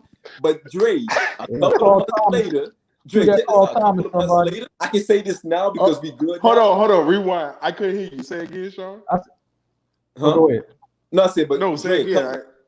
I said a couple of months later, Usher also actually had a song with P. Diddy, and then Genuine the remix. You talking about You Don't Have to Call? Oh no. No. Listen, remix. I hate that song. I know what you're talking about. You talking about I Need a Girl.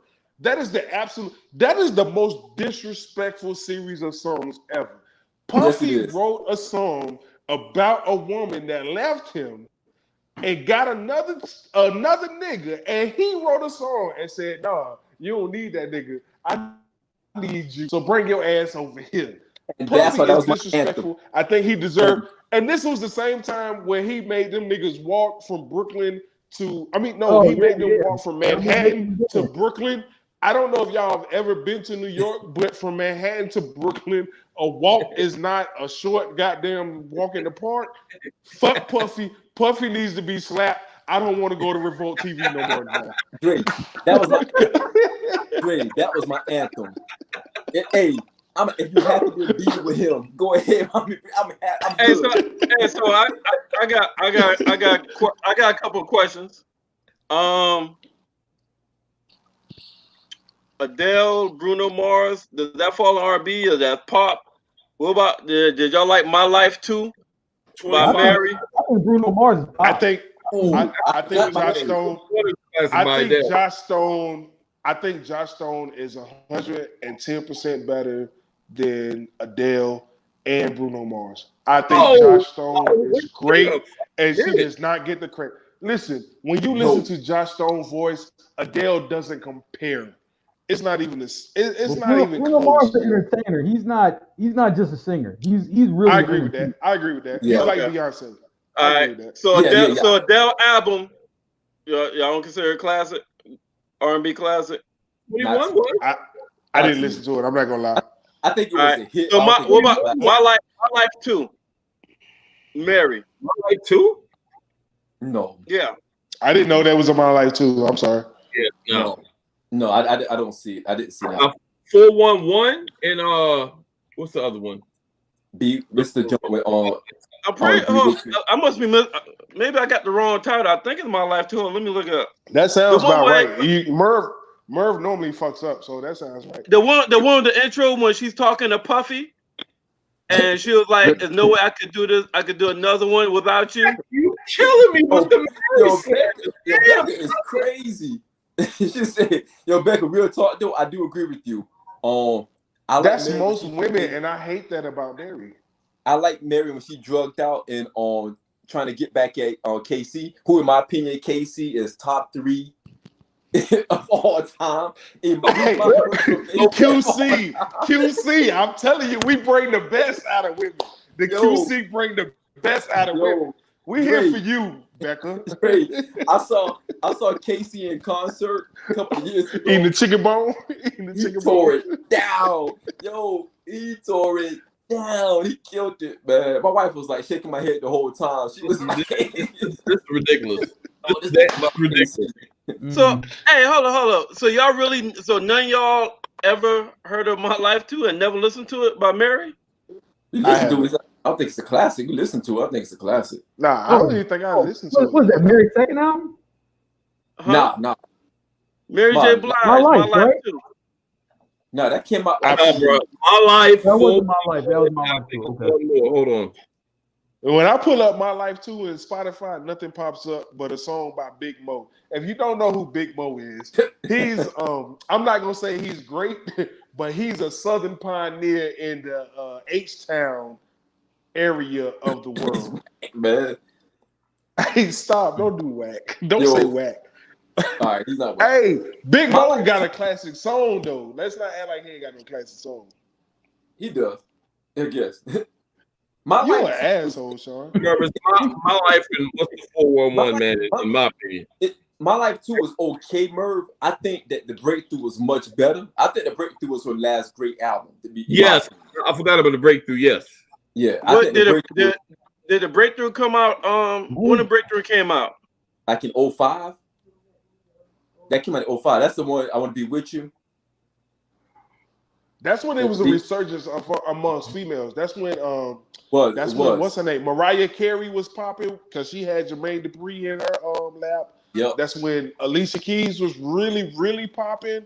So that was like a resurgence time frame for female R&B. Breakthrough. Right.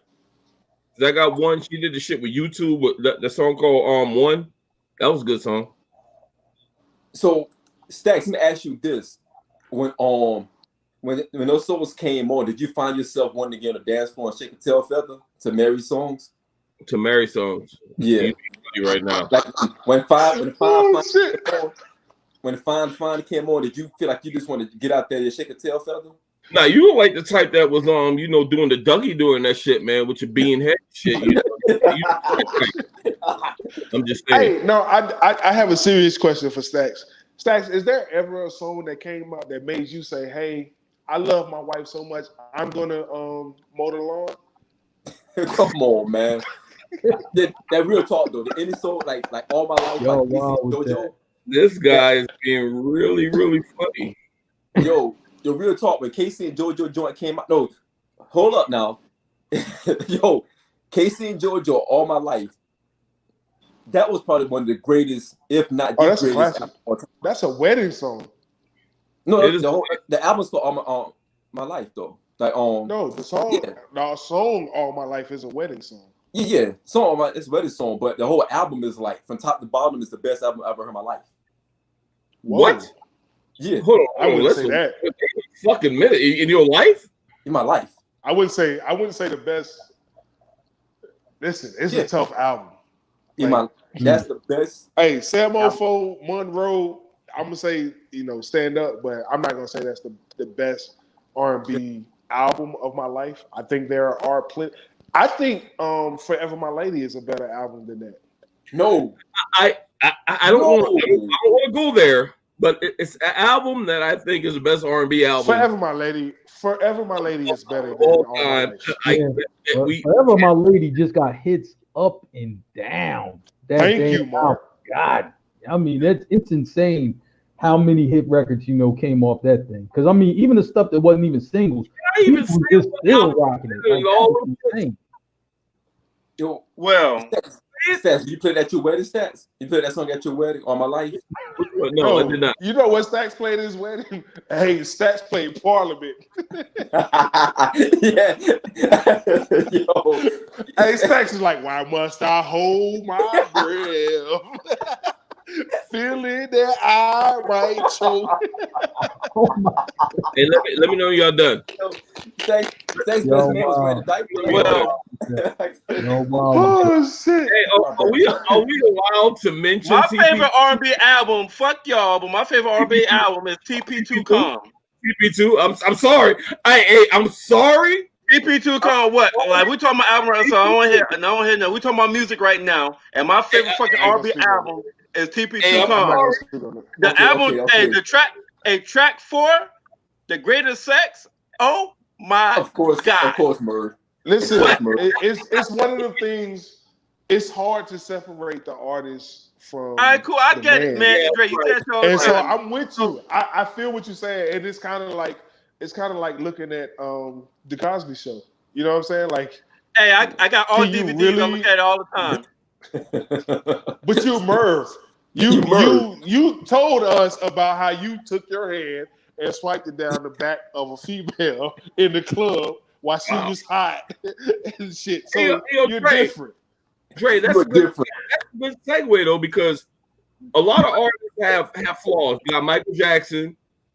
Of course, you got R. Kelly. Erroneous. I got you. Yeah. But what I'm saying is, can we separate the artists, the art of the artist from their personal life? Is it? I think some people. I get what you're saying. Hey, I want to. Facts. I want to. But when it comes to music, it's so hard because, and the reason why it's so hard is because you listen to a lyric. Let's listen to a lyric like, let's talk about the entire. It seems like you're ready. That track. Well, he's telling you, I'm talking to a young girl, and AJ number as well. Yo. Facts. Yeah. So when you listen to things of that nature, it makes it harder to separate. Where if we talking about gangster flicks, yeah, I can separate Robert De Niro from being what was Buddy name on fucking on fucking Casino that he played? Oh yeah, being Ace or Buddy from Heat, I can separate that shit for that reason. But when I listen to fucking, it seems like you ready. Like at the end of the day, like bitch, you really was talking to a little shorty and telling her it seems like you ready. Like you was telling her to bust it open for a real nigga. You know what I'm saying? You're one of the ones that you really put a lot in people's bars and lines, and you really connect that to their life. So yes, you do. Yes, you do. I think I do it. I do it when it's true. Like if I hear if the baby come out with a song right now, he talking about shooting a nigga in Walmart. That shit's real. The baby caught a case for killing a nigga in Walmart. So it's different. You know what I'm saying? It's true with the baby. But if the baby come out with a song and be like, yo, I shot 300 niggas on the fucking West Coast border, that's not nothing that came out, so it's not nothing that's true. So I can't put any value into it. But when you listen to R. Kelly's songs, he's put a lot of value into what he said because of the things that has transpired. Dre, so is it different than on Keith Sweat saying you may be young, but you're ready? It ain't facts. Ready to learn. It's facts. It's different. How's it different? I don't want to. This is why it's different because we haven't heard anything. We haven't heard anything from Keith Sweat that suggests that he's a pedophile. That's the biggest difference right there. Plain and simple. Let me tell y'all something, man. Let me tell y'all something. Well, most of these artists, all right, most of them got shit that we don't fucking agree with. And shit that we would probably turn our fucking nose to in their personal life or that's in their brain. Like I promise you, huh? You have a daughter. Excuse me? I have a daughter. And what's your point? So I think I think that takes a different life. Like if I didn't have daughters, I'm not gonna front and sit here and act like I'm the most moral nigga on the planet. I think I'm the most moral nigga amongst the guys, but I'm not the most moral nigga fuck you. on the planet. But what I'm saying is if I didn't have daughters, I wouldn't look at R. Kelly maybe it's so bad. Because when this tape came out about him pissing on the girl. R. Kelly, so this, all right, this is my thing. Me liking R. Kelly's song, listening to R. Kelly's song, is not me agreeing what R. Kelly is as a man. No. All right? Not at all. So, not at all. I just sound like his music. And I think some people feel like if you listen to R. Kelly, then either you somewhat co-signing or what the fuck he did. Not at all. I have a daughter. I only got one child and as a daughter. She's 11 years old. All right. And if a nigga did that kind of shit to her, 11? I'm willing to go to jail over that shit. All right. But why is it different? So why is it different with R. Kelly? That is the question. You led me to the question that I always ask people. Why is it different because he's R. Kelly as opposed to it's not different. Nigga? So like if the dad of that attacked R. Kelly, I ain't blaming the dad. I got the dad's justified. I'm just talking about you're supposed to look at every young woman as though she is your daughter. That's my personal opinion. You look at every young woman. What do I got to do with the music though? I'm just talking about the music. The music has lined up with the things that R. Kelly has done. That's why I said. That's why when with everything that I went beforehand, when you asked me the question, I told you about all his lyrics and everything. So the music has lined up with everything that R. Kelly has done, and that's why I'm like, nah, I can't fuck with it. That's why I would not play an R. Kelly song. I would not play a Mystical song, and now I would not play a Tory Lanez song when I got a gig. Yo, the niggas in jail, He deserves to be in jail. Thanks, Becca. All right. You know. So, yeah, like and just like the Cosby Show. I watched all the Cosby shows. You know. Facts. So it is what it is, man. I mean, the way I see it, I'm just like, to me, you know, I can separate. You know, it's not like I listen. You know, it's not like I listen to R. Kelly like a bunch. You know, like in recent years, right? But I'm like, I remember some of the songs. I remember songs from back in the day that were crazy good and whatever. But it's just like, okay, he did what he did. You know what I'm saying? Same with Bill Cosby and the Cosby Show. You know what I'm saying? You know, I watched the Cosby Show or whatever. All right, you know, this is what they said this man did. This is what he got convicted of. You know, and the same is going to happen with Tory Lanez. You know, when he gets convicted, right? You know, but it's just man, like, what team to talk about? It's just like some of the rappers though, or whatever, right? I'm just like, man, you know, some guys did what they did. Well, I'm indifferent about the Bill Cosby shit. That's a whole nother story. R. Kelly's totally different. That's guilty as fuck. That's guilty as fuck. But I'm a little different about the Bill Cosby shit. Me too. But you know, me too. But Dre, who's your football team?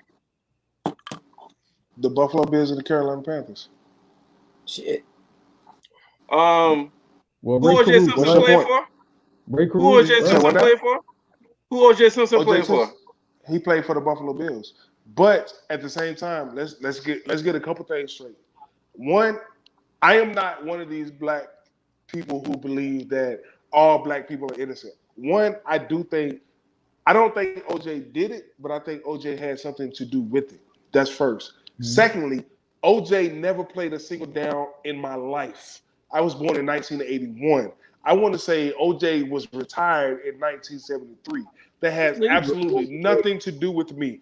I never thought that he was the greatest back. My favorite running back of all time is Thurman Thomas. All right, so now where we going with it? Thurman Thomas. I remember when he got Don't worry about it. He led the league. He's a real type nigga because he lost 4 times. 4 times. That's what we doing. We talking serious shit, and that's what we doing. Bust him up twice. We bust him up twice. Yo, we talking serious shit. Yo, Leon hit Thurman Thomas so hard. He was like, ouch. He said, ouch on the field. Yo, fellas, we at the 2-hour mark, man. We got a lot of engagement, man. We at the 2-hour mark, man. I'm really done with you dudes for the night. I ain't gonna front, man. Y'all wore me out. This is facts. I'm surprised Murray was able to last 2 hours on this thing, man. Me or Mark? Giving word on the street, he get 2. Never mind. You know what I mean? Listen. Y'all joke like that. That's one thing we ain't gonna joke about. We ain't gonna joke about that. So I'm gonna go ahead and nip that shit in the bud right now. We ain't joke like that. We ain't doing that. We ain't doing that. Hey, can I go? We ain't doing that. Okay. So let's do a 2-minute wrap up. So, Mom, let's start with you, Stacks. You kicked us off this week, man, with the Lauryn Hill. Yeah, Dre asked if he could go first. Yeah, just why you say so? Why you say anything? Why did you say anything, Murph? Yeah, I did. Stacks, you kicked us off with the Lauryn Hill. And you still ignore the nigga? Yeah. Why not? Why not? I'll get back to disrespectful ass nigga. No, I'm gonna say it back to Dre. Your Stacks, you gave us the Lauryn Hill album, so thank you for bringing that to the table for this week. The only thing he's ever done for the guys. Facts. Besides pester us about getting the picture change, the logo change. Hey, y'all gonna change the logo? So thanks for contributions this week, Stacks. Thanks for your contributions, man. It's very catch a hangnail. It is welcome and thank you so much. Hey, you remember when Stacks put his picture over Mark's on the logo? He did. He did. Remember Stacks at our show after we had him as a guest? Stack said, "Yo, don't forget to tune into our show." I'm like, yo, you know what? You know what? I wasn't going to do it. I'm saying, yo. And these are the guys. Yo, my favorite Ruffin voice. Yo, remember when Tina came on 2 weeks ago and outshine Stacks on the show, in his show? Hey, she was for to get his job the same way he got his job. Yo, I think she got it. I think we're waiting for the background. Waiting for the background check to come back right now. That's all we're waiting for. Like we wait for the mother paternity test to come back from Japan, right? Oh, you walked into it. Since you walked into it. Hey, you know what? Y'all laugh at the wrong shit. Whoa. Yo, Tina, I'm gonna see you the contract. I'm gonna see you the contract, Tina. Yeah, if Tina's background check come back, real talk, there's gonna be the Stacks and Tina show. I mean, on the Merv and Tina show. Hey, featuring, real talk, Tina she inboxed me and she was like, hey, Tina inboxed me. She was like, "Do I have to work with Stacks and Merv?" You actually got chicks inboxing you? Do you have your face as your profile picture? Oh, Stacks, why you getting personal? Nah, you don't gotta say, "Whoa, Sean." That shit fell like a motherfucker. Why he getting personal? So Stacks, I'm trying to give you props. Stacks, you brought the Lauryn Hill album to the table this week. We had a lot of engagement. A lot of people wanted to really dive into this album again. So again, man, thank you for being able to put something together like that for us to be able to dive into. We went into way different places with this album. It was a great nostalgic feel that we were able to get into this album. So thank you, man, for putting that album out there for us this week. Thank you. So next week we're gonna go live and say that we're gonna pass the baton now. Let's go to Merv. We're going to Merv next week. I didn't get to see shit. It's gonna be a lot of pussy in this shit. I didn't get to see Too Short. Hey, we gonna get this to Too Short. Hey, cocktails. Cocktails. Too Short cocktails. It's gonna be cocktails. Cocktail retro-review. Now, so next week's retro review will be Merv is going to serve us up. Merv, make sure you get the album to us Monday morning. And we'll start pumping it to the masses. It's going to be a Luke album. I'm going to let y'all know it right now. It's going to be a what? It's going to be some shit regarding Luke. Hey, Merv, we talking about some ska.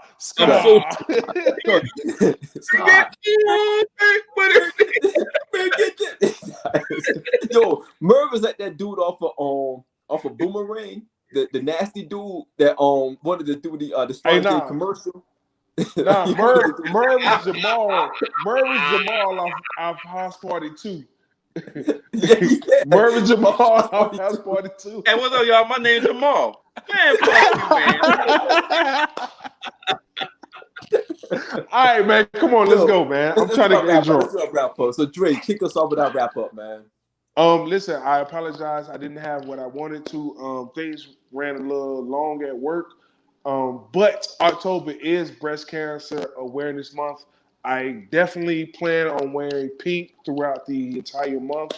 If you're just joining us, my mom was just recently diagnosed with breast cancer. So I'm going to do everything that I can. I'm going to donate every dollar that I can to breast cancer awareness and breast cancer research.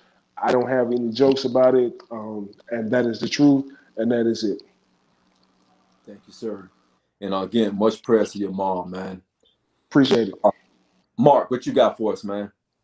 Man, I was like, man, usually it's not a lot of good things going on in my city as of late, but we're happy that Doc Rivers is here. He's our head coach. Ooh. We feel that some big things is going to come with Joel Embiid. Doc loves the coach. Big men. He's had success, with different big men throughout the years. So, we're happy, what Joel can do. And Doc, said, do not refer to him as Doc, refer to him as Glenn, because it's only one Doc in Philly, and that is Dr. J. Good deal. Merv, what you got for us, man? Congratulations on your 3-1 exit. What? Huh? Congratulations on getting put out, going 3-1 in Philly, because that's all you got in Doc. Doc ain't impressive. He ain't this shit in Boston. Man, let me tell you, Embiid, I mean, for real, will kill all your big men, man. I am going to say this. Mark did say like 3 weeks ago that Doc was a terrible coach and he should be fired from the Clippers. The team shot 43s, man. We don't play that way. We don't play that way. Did Doc say that in the chat? Mark did say he that. said it in the chat, right? He's not a coach for guards. He's a coach for big men. He's a coach for big men. Yeah, Doc ever get whipped for this pod, Doc, Mark, one of your loyal fans said you were quit ass. And for the team that he had. For the team that he had. Hey, listen, all like it is for the team that he had. 3 years from now, Mark gonna be like, I told Bull we never should have hired Cat. Bull. He's trash. We should have got a young Jones. And take Mike D'Antoni. Come on, man. He ain't won shit.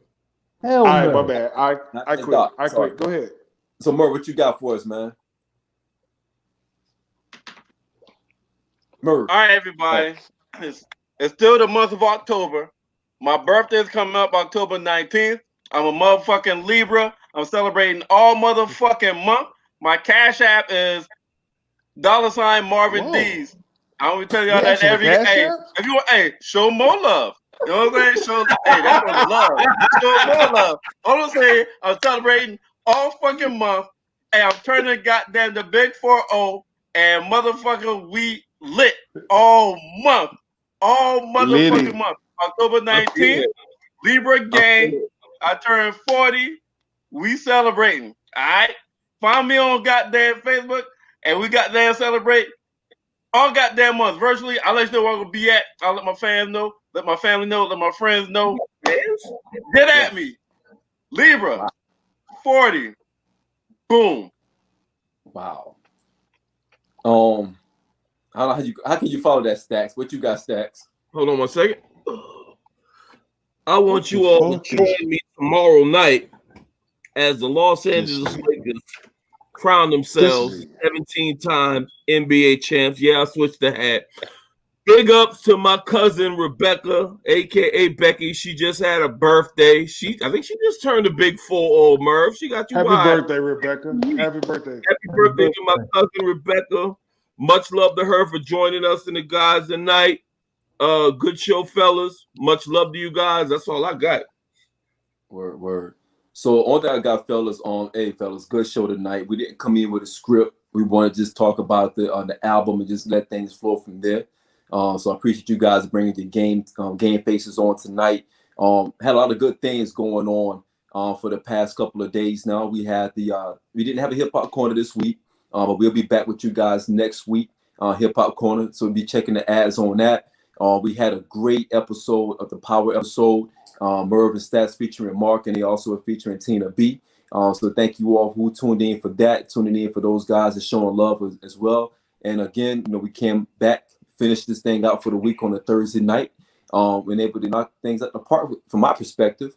Only thing I got now, fellas, is saying, a lot of things going out there in the world right now. A lot of, we're still seeing the same things, man. We're still seeing our people, man, of our hue getting hurt, killed, ridiculed, chastised, you name it, it's being done to us. All I can say is be careful out there. Take care of yourself. Don't take things for granted. Don't take these moments for granted. I'm just blessed with the opportunity to be around these brothers right now, and also blessed by the fact that we got people even listening to us. These guys are nobodies. I can't say that for myself, but these guys are nobodies. Just to listen, just to rock with us, and listen to us and engage with us. Shit. No matter the fact that I'm surrounded by a bunch of losers. I really appreciate. That's what we doing. No, I'm just saying because that's perspective, right? Because you talking about me too? You talking me too? No, not you, Dre. I'm talking about Merv, Stacks, and Mark. Okay. I was just making sure. Scumbag. But you're not a loser. You're a dirtbag. It's a difference. But just for people to honestly, it feels so good, man, that people are actually rocking with us and listening to us, and they don't know us. and they're engaging with us, and we really appreciate that. We're not taking that for granted. We got a lot of things on the horizon. We got a lot of things that's in the works right now behind the scenes that we are working on. And I can promise you, I can assure you, all of you who's working, who's with us, we're going to bring you all along the journey with us as well as things continue to pop for us. And we want you to get the word out. Tell people, tell your friend to tell a friend to kick it with us. Come and get on live with us. We got Tina B kicking it with us on the Mervin Stacks show. We sent the invitation to Becca to come and kick it with myself and Dre on a hip hop corner. We want to bring everybody in this whole thing with us. Again, you can catch us on Facebook Live.